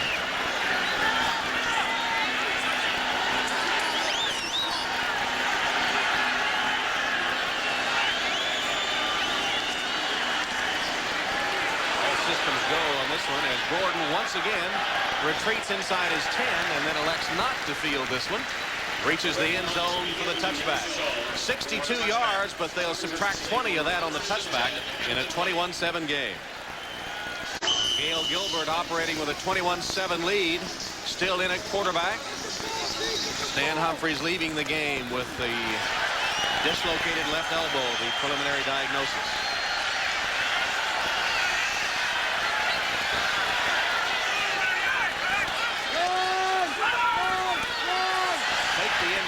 Means has it. Gains a couple of yards before Terry Wooden makes the tackle. Seattle not fooled on the play. We won't be fooled either as we check in with Greg Gumbel. All right, Tom, in Indianapolis, Bobby Houston of the Jets dropped a sure interception for a touchdown. On the very next play, Mo Lewis of the Jets picks it off and returns 18 yards. The 2-point conversion was good, 21-18. Colts have turned the ball over 5 times today, but they lead it by 3, Tom. All right, Greg, and turnovers the story here. 2 Chris Warren fumbles converted into 15 San Diego points. Gilbert's pass is dropped by Ronnie Harmon. Gail Gilbert, the 2nd all-time leading passer at Cal Berkeley, so he's been around with 2nd team all Pac-10 coming out of college. He's not really going to be flustered in any way. Frank Reich and Jim Kelly in Buffalo. Really no place for him to move up in the ranks, so got a chance to come back to his California roots, and now unfortunately a chance to play. I say unfortunately only because of the injury to Stan Humphries. And his best days at quarterback were when he was a Seahawk. Gilbert down the sideline for Jefferson. Broken up beautifully by Carlton Gray. Gray in his second year from UCLA, from Cincinnati Forest Park High School, the Bruin All-American, an academic All-American as well, stride for stride. And Carlton Gray, during his days at UCLA, the people at UCLA wanted him to go after a Rhodes Scholarship. And he felt like that he'd rather go on the road with the Seahawks. Very bright young man, talented. He's made 2 or 3 nice plays today. Here's the Wagner punt. McLuhan from the 35. Tries to get to the outside and will lose yardage on the play. Andre Coleman with a beautiful open field tackle. -3 on the return after a 43-yard boost. Alex Spanos, owner of the San Diego Chargers, on your left. Bobby Beathard, who's done such a great job of putting this team together, on your right. They're laughing now, but there was a time during the offseason Beathard almost walked away from this job over a dispute with Spanos. But the surprise team of the season, winning their first 6 before losing last week. Blades wide open on the catch from Mirer. There's a penalty marker on the play as Blades escapes to the 50-yard line where Gibson finally takes him down. It'll be against the Seahawks and will nullify the first down catch. And once again, especially during this 3-game losing streak of Seattle's, they are their own worst enemy. Just can't believe how many mistakes Seattle is making over the past month. They haven't won a game in October, and this is a big reason Personal why. foul, shot block by the offense, 15 yards, repeat first down. A chop block to the offender not identified. Nullifies a play to midfield. That's a chop block, I believe, called on the fullback, Tracy Johnson. And I'm not so sure it really was a chop on number block. 75 and 43. 6 penalties, 39 yards. You see the disparity in yardage in this game.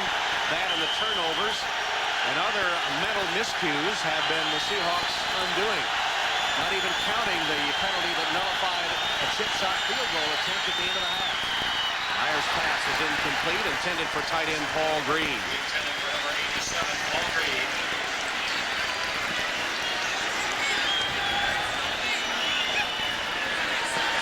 A chop block is one in which the offensive lineman sets up someone and then the back comes in and cuts him down. In this case, it looked like Tracy Johnson may have initiated the contact before Howard Ballard actually put a hand on him. Very close call.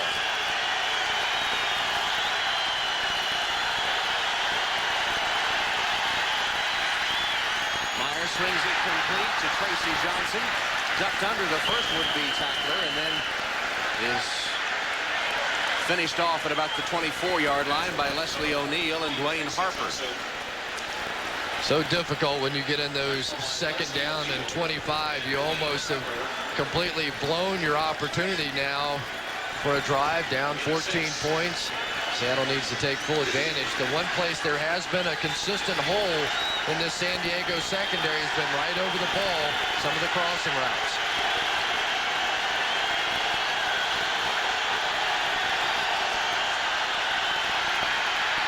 O'Neal got to Meyer, and then Mims was the one that took him to the turf. There it is, the Fat Doctor dance. Bad to the bone they play here in the stadium. Chris Mims, the guy, he was too fat, and he was too skinny. And he just keeps making plays. That is sack number 7 for Chris Mims, who is without question. Oh, yeah, do it, Fat Doctor. Oh, yeah, He was up in the 340 range when he did the Fat Doctor dance. He kills me. Gordon fields the punt. Brings it right up the middle. Punch to the outside. Twists his way down to the 42-yard line of Seattle. Finally stopped by Bob Spitolski, a 22-yard return. Gordon and the Chargers flying high right now. Soon, Cris Mims' fat doctor dance will be sweeping the nation. I'd like to see you do that one time. I have all the qualifications. First down play, Bieniemy behind Gilbert. Humphries, he's gone to the locker room. Bieniemy turns the corner. Flag down. Bumped out of bounds after a gain of 8 by Eugene Robinson. We'll check the penalty. Cris, what do you think Cris Mims would dress up for Halloween? What would he be? You're going to get me shot again. I refuse comment on that one. You know, the great thing about this guy is he keeps everybody so entertained, and he talks about the defensive linemen always talk about who has the ugliest body. And he said, get the call first. Holding by the offense, number 81, 10-yard penalty, repeat first down. So Cris Mims was many of his teammates' nominee for the ugly body contest, and he flat out denied it when we talked to him yesterday. He said, I've got a sweet body. If you want to see ugly, look over at Reuben Davis or Sean Lee, one of those guys. Said even Leslie O'Neal's starting to gain on me a little bit. I see him dressed up sort of as a just big old bunny rabbit, because he does have his sensitive side, you know. He is an artist. And not just for that dance. I can't wait to tell him he said he wanted to dress up like a bunny rabbit. Gilbert completes the pass to Bieniemy, who reverses his field and picks up a block and spurts his way down to the 47-yard line. Brent Williams finally got him down, and not without a struggle. Cris Mims does sketches of his teammates. That's what we're talking about, the artist side. Eric Bieniemy's really been putting on a show so far. San Diego's had a lot of success with his screen pass. Nothing there. Carlton Gray missing the tackle, and Bieniemy with that low center of gravity able to maintain his balance. I really like him. I think that he's going to eventually end up on another team, though, with this salary cap in place. Tough to keep a guy like that around and hidden. He leaves the game, replaced by Means in the backfield. He gets the handoff from Gilbert and pounds his way for a short gain before he's thrown back by Antonio Edwards. Brought down by number Cris Mims, the artist, my favorite drawing was described to us was of his teammate Sean Lee. After Lee had banged his head on a concrete post, he showed him with a lump on his skull and a big Band-Aid over it, and his teammates absolutely loved it. They had a thing called the fumble drill, in which the defensive linemen knock each other's playbooks out of their hands as Lee was fumbling around trying to pick the thing up again. He banged his head on something and then got the appropriate cartoon. Third and long for Gilbert.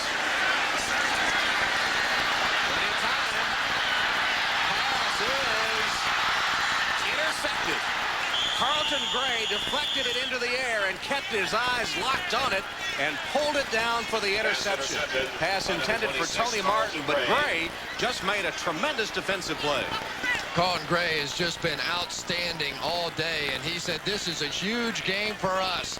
We cannot let San Diego go to 7-1 and us 3-5. We'd almost be out of it at that point. Watch him make the deflection, stay with it, and just simply outfight Tony Martin for the football.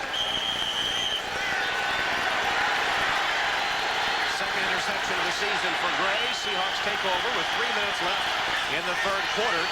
21-7 San Diego. Chris Warren to the 40-yard line, gain of about 5. Tackle made by Griggs and O'Neal. There's your situation as we tick down toward 2 minutes left in the third. There have been holes running right up the middle with that sprint draw action and holes over the middle of the field in the secondary. Seattle has to begin to make something happen on offense. Warren is closing in on 100 yards rushing, but his 2 fumbles have been costly. Fake it to Warren. Mirer for Blades. Too far. Pass incomplete. Intended for number 89, Brian Blades.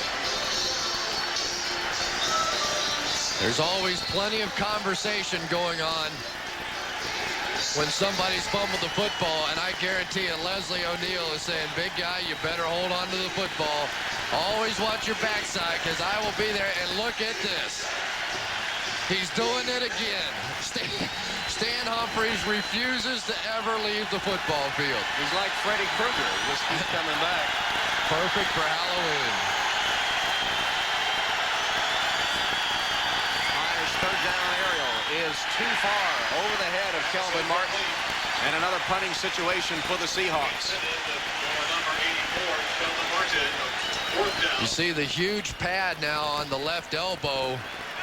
Stan Humphries, you have to watch him. Sometimes he'll just sneak back into a football game. That's what he did against the Raiders. But it would be almost impossible for me to let him back in the football game at this point. The game's under control. Your offense is going to have the football again. Your defense seems to have a handle on the Seattle offense. I'll leave him right there on the bench. 7th punt of the game by Rick Tootin. Gordon makes a fair catch at the 24-yard line. That was only a 37-yard punt by Rick Tootin. Stan Humphries watching now. He may try to get out there on the field. Let's see. He can't even clap his hands. Looks like he's going to be content with cheerleading for a while. We'll see. Well, coming up next Saturday from Churchill Downs in Louisville, Breeders' Cup 11. The undefeated 2-year-old filly Flanders, the winner of 2/3 of the Triple Crown Tabasco Cats, and of course Lure trying to make racing history by winning his first straight Breeders' Cup race. It's all next Saturday, the biggest day in horse racing, the Breeders' Cup here on NBC. Gilbert on first down, handing to Natron Means, grabbed by the ankle and taken down for a loss by Rod Stevens. And Tom, they're really stacking up against the run and against Natron Means. Seattle essentially now daring Gail Gilbert to throw the football on first down. Working pretty effectively. 2nd down and 10 now.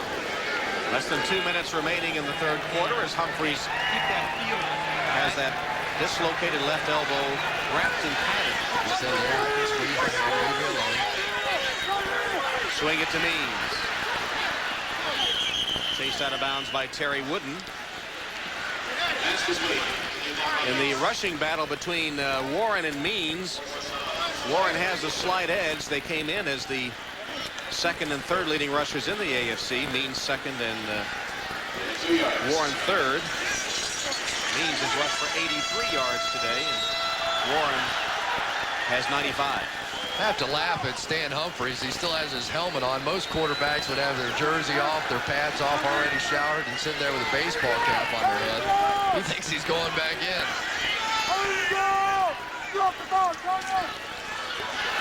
Gail Gilbert begs to differ as he hits Jefferson for a first down to the 40-yard line.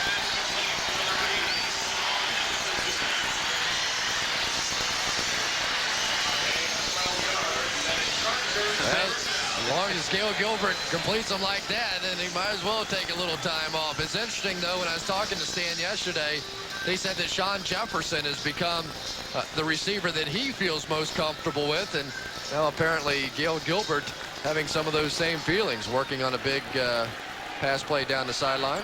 Look at this guy, helmet on, won't let go of that football. Robo quarterback. Approach the end of the third quarter. Means again held in check. It's not going to be there on first down. Not going to be there on first down. Robert Blackman from the safety spot. So we tick away toward the end of the third quarter. Stan Humphries injured, but the beat goes on for the Chargers. Gilbert directing him for their last touchdown. And at the end of 3, San Diego Chargers 21, the Seattle Seahawks 7. We'll be back to San Diego's Jack Murphy Stadium after these messages from your local station. At one time, Seattle had a 7-0 lead. The Chargers have scored 21 straight. Gilbert's pass complete to Martin, immediately hit by Carlton Gray and out of bounds. Gilbert has hit 5 of 8 passes now. Gail Gilbert looking fairly sharp. Again, Bobby Beathard maybe coming up with a steal, a guy that was the 3rd-string quarterback for the Buffalo Bills. Got a little opportunity to play during the preseason. We had a chance to see him over in Germany. Looked fairly good there. Struggled last week, no question about it, but at least so far in this one, seems to be fairly comfortable. You saw him smiling and laughing as he came over to the sideline at the end of the quarter. 3rd and 1, which should help the Chargers' woeful third down conversion mark in this game. Gilbert has to ask for a timeout. Timeout, San Diego. Down to It's their one. first charge, team timeout. So Gilbert takes the timeout. 40-second timeout.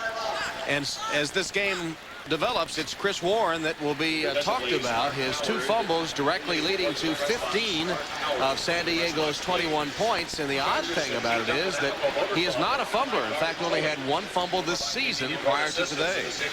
And the worst part about that, Tom, is that now everyone else is going to be trying to strip the football. I mean, it is people on the other defenses are going to look at that, and they're going to be coming after him, and it's going to be on his mind when he wakes up in the morning. He's going to be thinking about the 2 fumbles, and it's just something so tough to live with for a guy that really doesn't put the ball on the ground. You see his gain 95 yards, but it's the 2 fumbles that have proved costly. That would be his 10th career 100-yard game, his 4th of this season if he gets 5 more.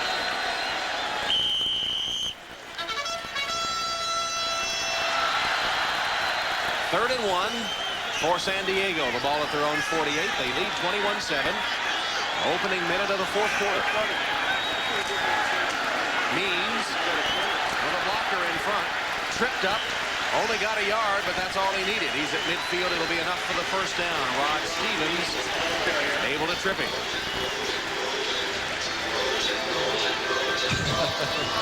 The perfect song for Natron Means and this big offensive line. It's that same counter OT that they scored the touchdown on. And when those guys start turning the corner, you do just keep rolling, rolling, rolling. Well, of course, you talked over the song. So. Yeah, I'll sing it again for you. From midfield. Means. Caught behind the line. The ball punched loose. They're going to rule his forward progress was stopped and nullify the fumble. Gray just punched it away from Means. What do you think of that call? The player's forward progress was stopped. The whistle was blown well before the ball came loose. Forward progress stopped. Well, let's see. Carlton Gray, yeah, you can see. He did start to make a little lean back towards the inside again, but apparently the official had already blown his whistle. Did look like Natron had sort of given himself up there. I think that's the right call. I can understand the official blowing that whistle. So Means averts a fumble. Gilbert's pass for Hammond. He's got it to the 30. Harmon made a catch in traffic. Tony Brown had pretty good coverage. There is a penalty marker back upfield.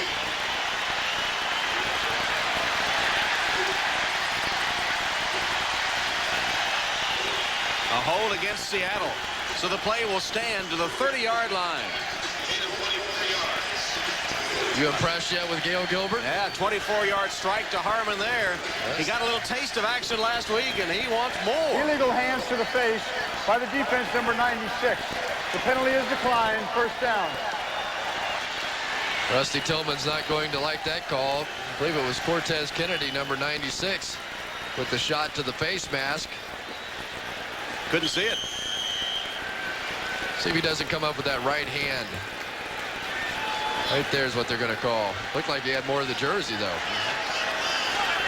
Meanwhile, Sean Gilbert is rolling, rolling, rolling. He's hit 5 of his last 6. Flag down as Papunu was tangled up with Robert Blackman. He got the flag and the hat. That's 2 penalties. He's going to get more than that if he keeps on. And I would say that he is probably made his way onto the sideline for that one. It's one thing to get the flag, but when you get the hat too, and you see an official out there, you can see an official's part after a penalty, you know you're in trouble. What do you throw next?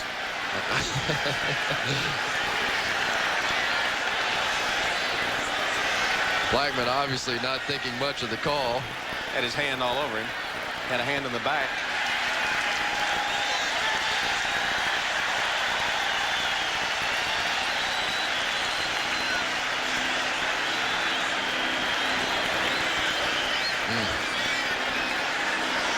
So frustrating. What a great start Seattle got off to. Pass interference by the defense, number 25. There was also unsportsmanlike conduct by number 25 of the defense, throwing his helmet to the ground, half the distance to the goal, first down. Well, they didn't call a penalty on him for his argument afterwards because they didn't have anything left to throw down. Had to throw a shoe at him. Crowd here loves it. That guy belongs in the dog pound. He's in the wrong city.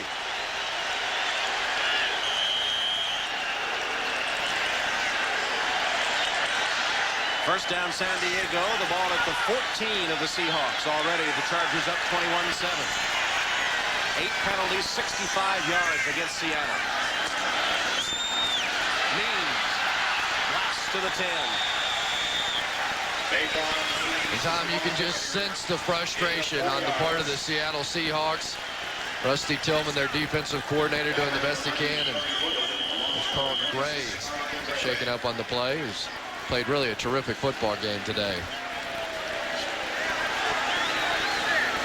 But they got off to such a tremendous start, 3-1 during the month of September, and big win over the Pittsburgh Steelers at home, and just looked like they had all their problems taken care of. And then the month of October rolls around and the turnovers just completely have destroyed this football team, and that's been the story once again this afternoon. And that is not Tom Flory's style. He knows his team has to play error-free ball and get a few turnovers on the other side, and they really haven't done either of those things. Even though Gray got back up, the trainers come out to see if he is all right, and he'll leave the field.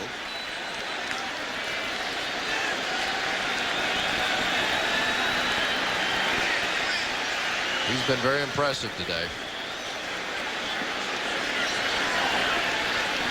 As San Diego now begins to take over this game, and that's the theory when you have a back like Natron Means and a big offensive line that slowly in that second half, defenses begin to wear out. And the Charger defense has cut off the Seattle game in the second half. Only 35 yards. Means hit hard and dropped by Terry Wooden.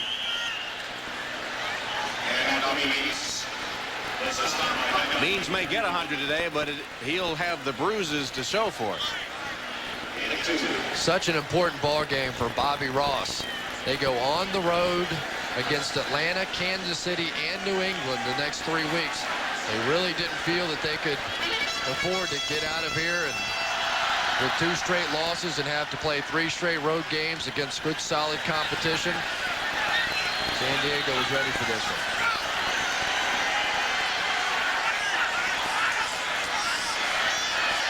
Gilbert's pass wide open, the touchdown, Papunu. Alfred Papunu with his second touchdown reception of the season. Papunu, a free agent signee of the Chiefs in '92, waived by them, is in his 3rd year from Weber State. Gilbert really sets it up by looking off to the right, coming back to Papunu, and then watch him pop the top and have a little fruit juice. Watch this one. Pop the top. Hello. Fruit juice, huh? It looked like That's what it is. a sparkling beverage to me. Fruit juice all the way.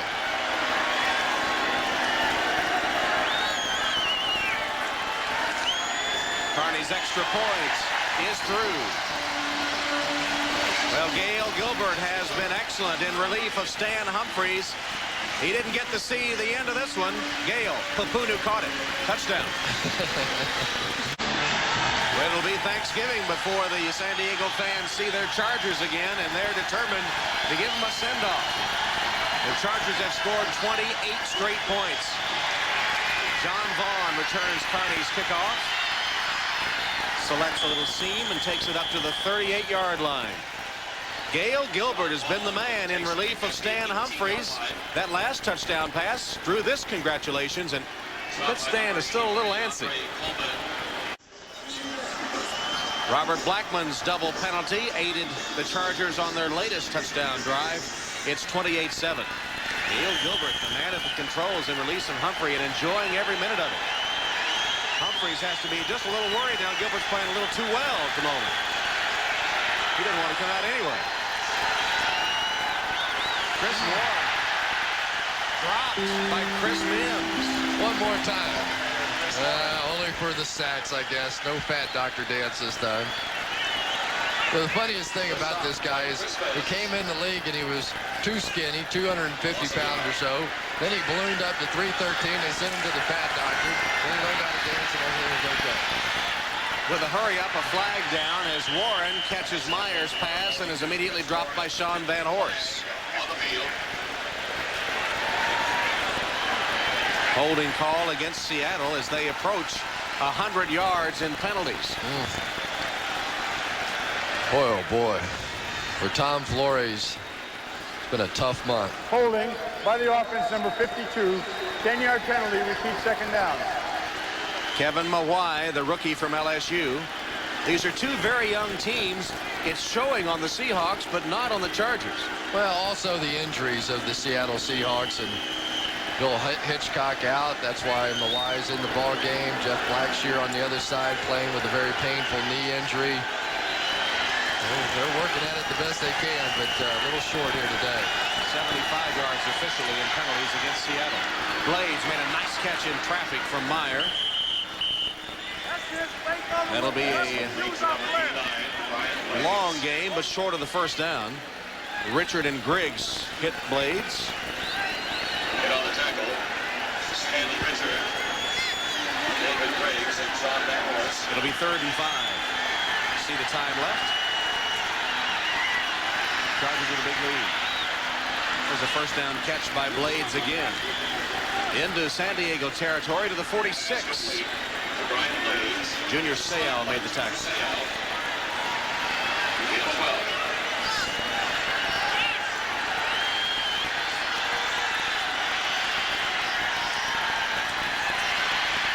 Warren dropped for a loss. Junior Seau again shooting that gap to put the hit on Chris Warren. He really enjoys this one gapping style of defense. A lot of teams in the National Football League used to play a two-gap style where basically the defensive lineman's job was to take on the guy right in front of him and control either side of that offensive lineman. Now in San Diego, they're giving each man just one gap, and that's really allowed Junior Seau to shoot into the backfield on occasion. Had a career-high 19 tackles against Denver last week in a losing cause. That one off the hands of Brian Blades, and Mirer can't believe it. Let's go to Greg Gumbel in New York for another update. Greg? All right, Tom, in Denver, John Elway from 17 yards out to Glenn Milburn. The conversion attempt failed. It's a 26-14 lead for the Broncos. Still 11.5 minutes to play at Mile High Stadium, Tom. You just have to wonder how different Denver's season would have been if that ball hadn't slipped out of John Elway's hand in that very first game against San Diego. It's the Chargers won at Mile High. Mirer wrapped up, taken down. Leslie O'Neal.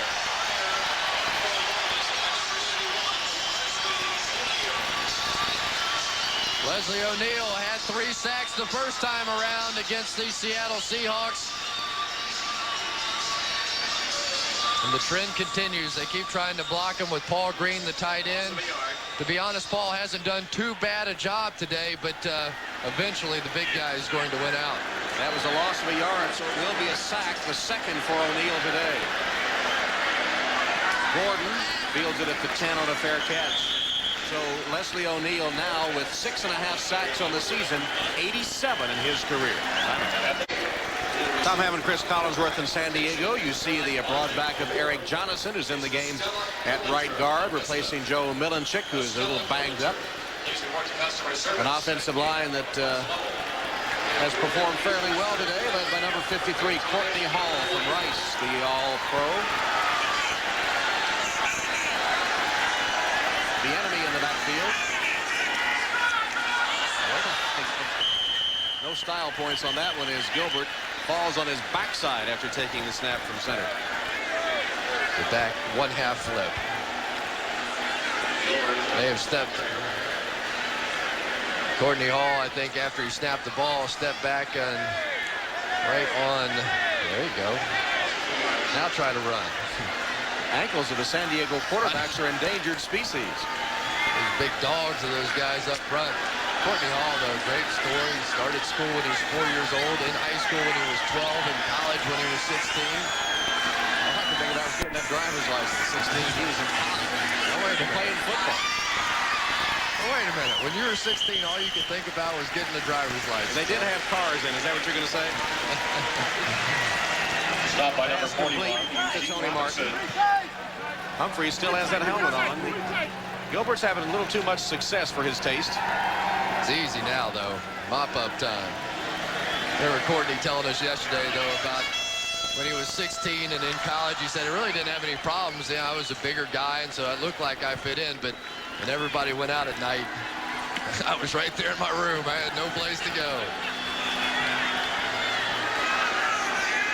Means is the tailback in the flag down. Looks like Seattle was offside. So Means given a free play, lugs it to the 30-yard line and a first down. Shannon Mitchell giving him a block from his fullback spot in the eye. Blackman and Robinson the tackle. If the trend continues, it will be against Seattle.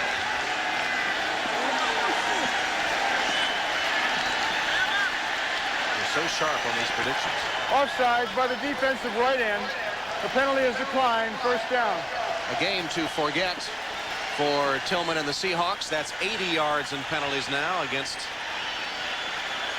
But really, Rusty Tillman's defense was pretty much in control in the first half, and then the 2 fumbles and the 2 easy touchdowns by San Diego seemed to have taken a little steam out of the bubble.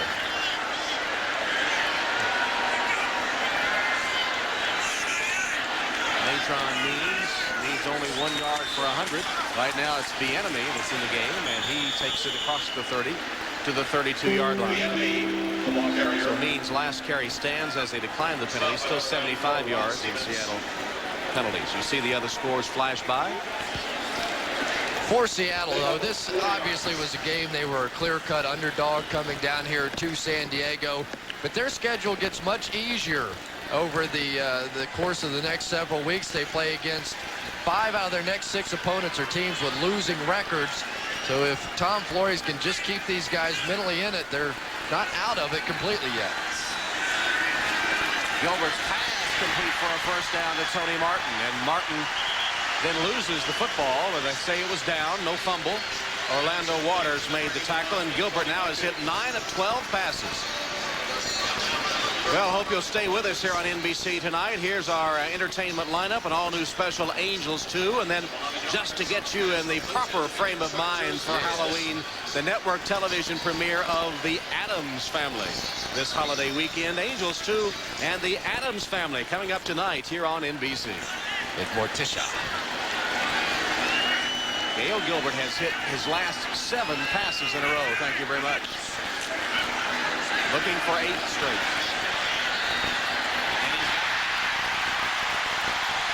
Sean Jefferson on the receiving end in front of Carlton Gray, who's back in the game after being shaken up early. And Sean Jefferson has been a much bigger factor in this game, working against Carlton Gray. Jefferson only had 5 catches in the last 4 games. And he was part of a deal here in San Diego that really was just a tremendous deal as it worked out. They traded to Houston Lee Williams back in 1991 for Sean Jefferson and a first-round pick. Well, that first-round pick ended up being the fat doctor, Cris Mims. The enemy. Oh, look at that move. The enemy dragged down at the 30-yard line by Robert Blackman. 28-7, Chargers in control here. What's happening from New York? Greg, put us up to date. Tom, our LA viewers will find this interesting and disturbing. Houston quarterback Billy Joe Tolliver has run for a touchdown. He throws 7 yards to Haywood Jeffries for this one. And with less than 3 minutes to play, the Oilers lead the Raiders 14-10. Tom and Cris. All right, Greg. Wow, there's 2 teams that are hard to figure out. The Oilers worse than everyone figured, and the Raiders one of the big disappointments. I picked them to go to the Super Bowl from the AFC. Not surprising, however, given your past track record. Word of support. I'm disassociating myself in a hurry. The enemy with a first down run. Meanwhile, final score in from New England. Remember the shootout, the score-happy, pass-happy game the Dolphins and the Patriots had earlier in the season? This time, the Patriots held to only a field goal as Miami wins 23-3. I picked New England in that one. So I rest my case. It's been a long afternoon for the Seahawks, who broke in front 7-0. We're playing well when the game turned on 2 Cris Warren fumbles.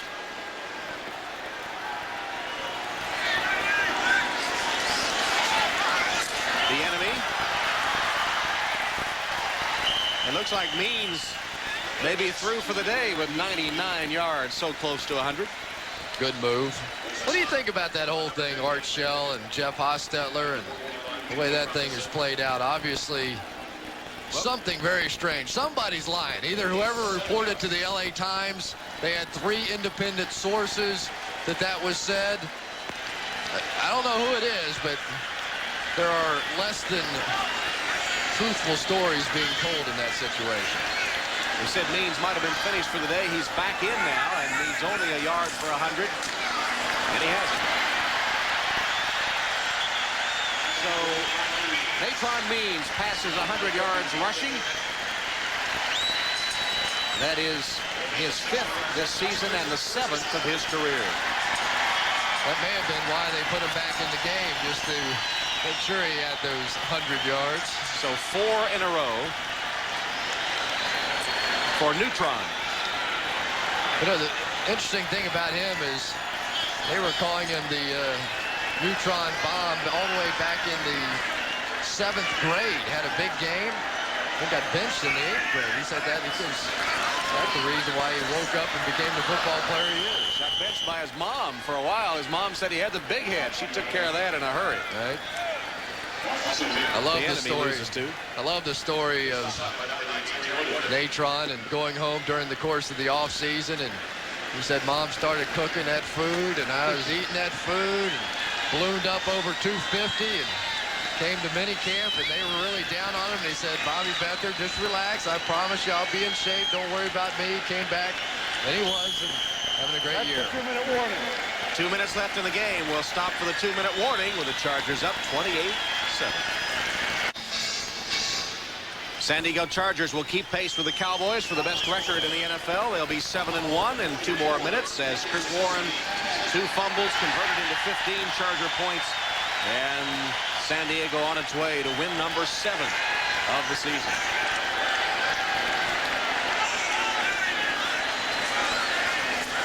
The enemy collared in the backfield by Terry Wooden. Well, the employee owners of Avis salute today's game MVPs with our We Try Harder award. Bobby Ross is trying harder to get that call reversed. It looked like Tony Martin had a touchdown. Try hard as he would, the call was not reversed, but it seemed to fire his team up. And then when Stan Humphrey was hurt, Gail Gilbert came on out of the bullpen and pitched a great game. That one was a touchdown that he never saw. Avis, the official rental company of the NFL. It's Halloween, folks. Halfway point of the season, Bobby Beathard, no doubt, as NFL Executive of the Year. He's completely revamped this Charger team. Only 2 players remaining. Absolutely. Leslie O'Neal and Courtney Hall, the only 2 from when Bobby Beathard brought his surfing and jogging act out to San Diego. His belief is that you find people who like to play the game of football, who aren't in it just for the money, and you'll have a better team. This team is 7-1 after the day. There's another touchdown. Tony Martin got this one. They can't take that one from him. That's his 2nd touchdown of the season. In the first half, he had what Bobby Ross at least thought was a touchdown nullified. He gets his score here. Well, good for Gail Gilbert.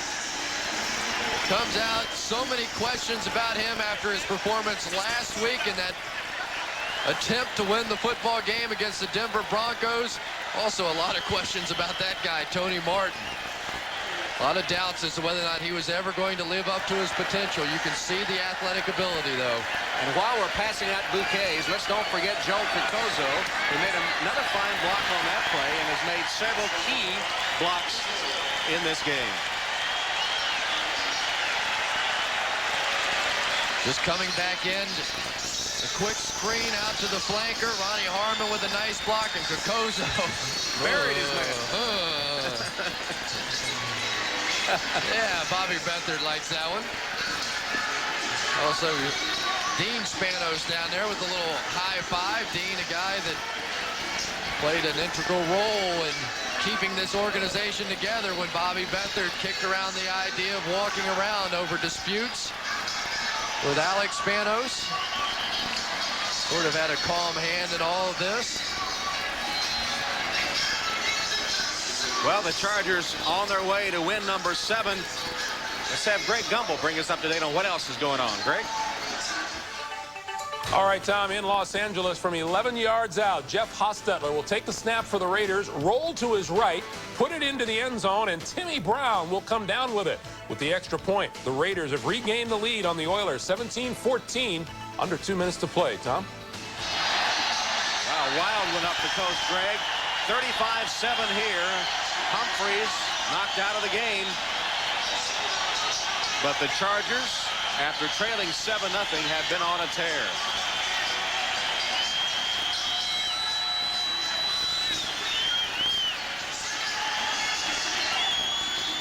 Jeff Hostetler just continues to make plays for that Raider team.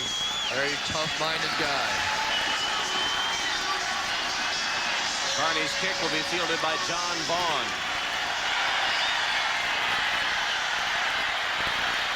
Vaughn twisting and turning, breaks into daylight. And Vaughn down the sideline. Carney can't get him. One man to beat. Nice cutback by Vaughn, and he will score. 94 yards, John Vaughn. Wow.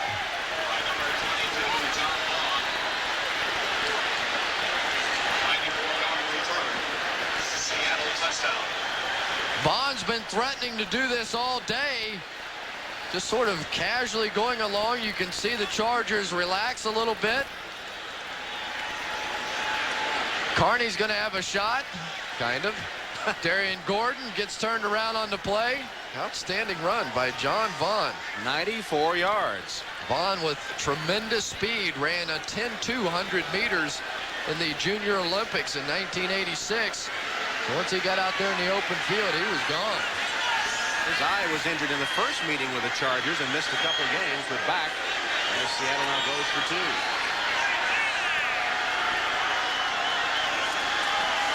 Chris Warren untouched into the end zone on the 2-point conversion. 1:28 left in the game as Vaughn's 94-yard kickoff return and Warren's 2-point conversion make it 35-15. And what about this young Seattle team? Rick Mirer telling us with their great start, they thought they had taken a step forward from last year, but now in danger of losing and likely to lose their 4th straight game. What happens to their confidence, their sense of well-being? Oh, they've got to find a way out of it. This was a team that the expectations probably too high when they got off to that quick start. They were 2-0 when they met San Diego for the first time. Had a chance in that ball game, but too many big plays on the part of San Diego. Well, as it turns out, they may have just what the doctor ordered for them next week when they play the Cincinnati Bengals. Despite the fact that the Bengals gave the Cowboys a tussle today, emotionally, how would Cincinnati be able to recover next week? That could be a tough assignment for the Bengals, and perhaps that's the team that can turn it around for Seattle. They will be favored against Cincinnati.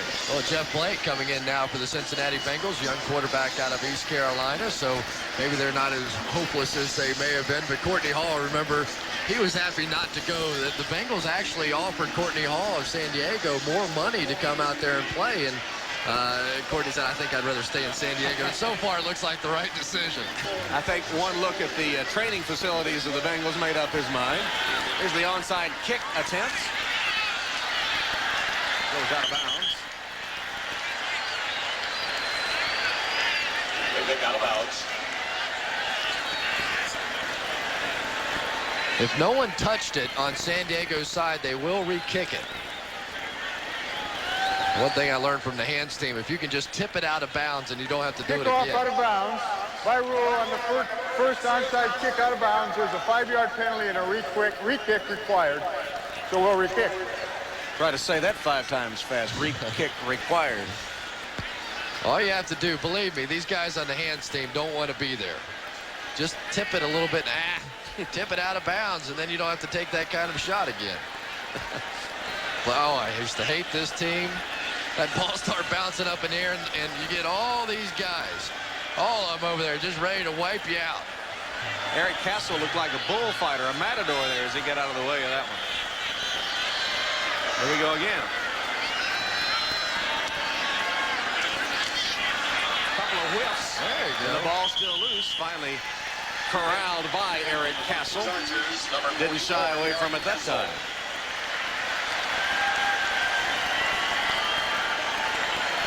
A nice little scoop.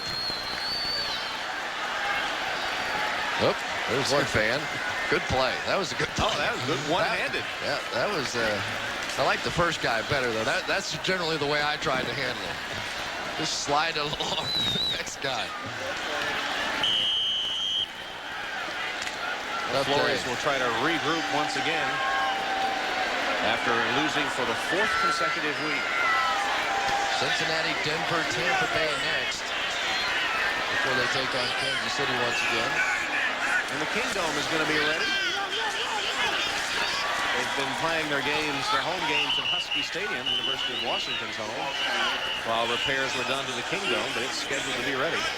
The runner was down before the ball came loose. 2nd down. No fumble. 1:12 left. And he'll be going through the same newspaper articles again this week. That's their 2nd charge team timeout. There's Courtney Hall. 42nd timeout. And Courtney Hall and the Chargers have a date in the Georgia Dome against the Falcons next week. Speaking of next week, it'll all start at 12:30 Eastern Time with NFL Live. Please reset the clock. Early games will be the Colts and the Dolphins, or these Chargers against the Falcons. And then the second half of the doubleheader. 1-1-4. Denver, the Rams, the Patriots at the Browns, Cincinnati, Seattle, or Buffalo and the Jets. Doubleheader week next week here on NBC. You get to do a little horsey racing. I'll be at the Breeders' Cup on Saturday, then join you in Cleveland on Sunday for the Patriots and the Browns. Cleveland probably in an angry mood after losing at Denver, their 2nd loss of the season, and New England probably in shell shock after scoring only 3 points at home against the Dolphins. Have to be able to run the football eventually, though. The enemy, he came within an arm or so of breaking that one all the way. Is Arcong running again in that Breeders' Cup? He has. Put me $2 on that one. Where was he that one time? He's retired, and if everyone that had say now that they bet on it, he never would have been 135 to 1. Close enough. 133 to 1, David Michaels reminds me. He's one of the ones that claims he bet on him. I never saw the ticket. But the Breeders' Cup will be coming your way on NBC next Saturday, 4.5 hours, 7 races, $10 million, and then doubleheader football action on Sunday. Chris Warren will have a long flight back to Seattle to think about this one. Stan Humphries will try to get that left elbow back in shape for next week.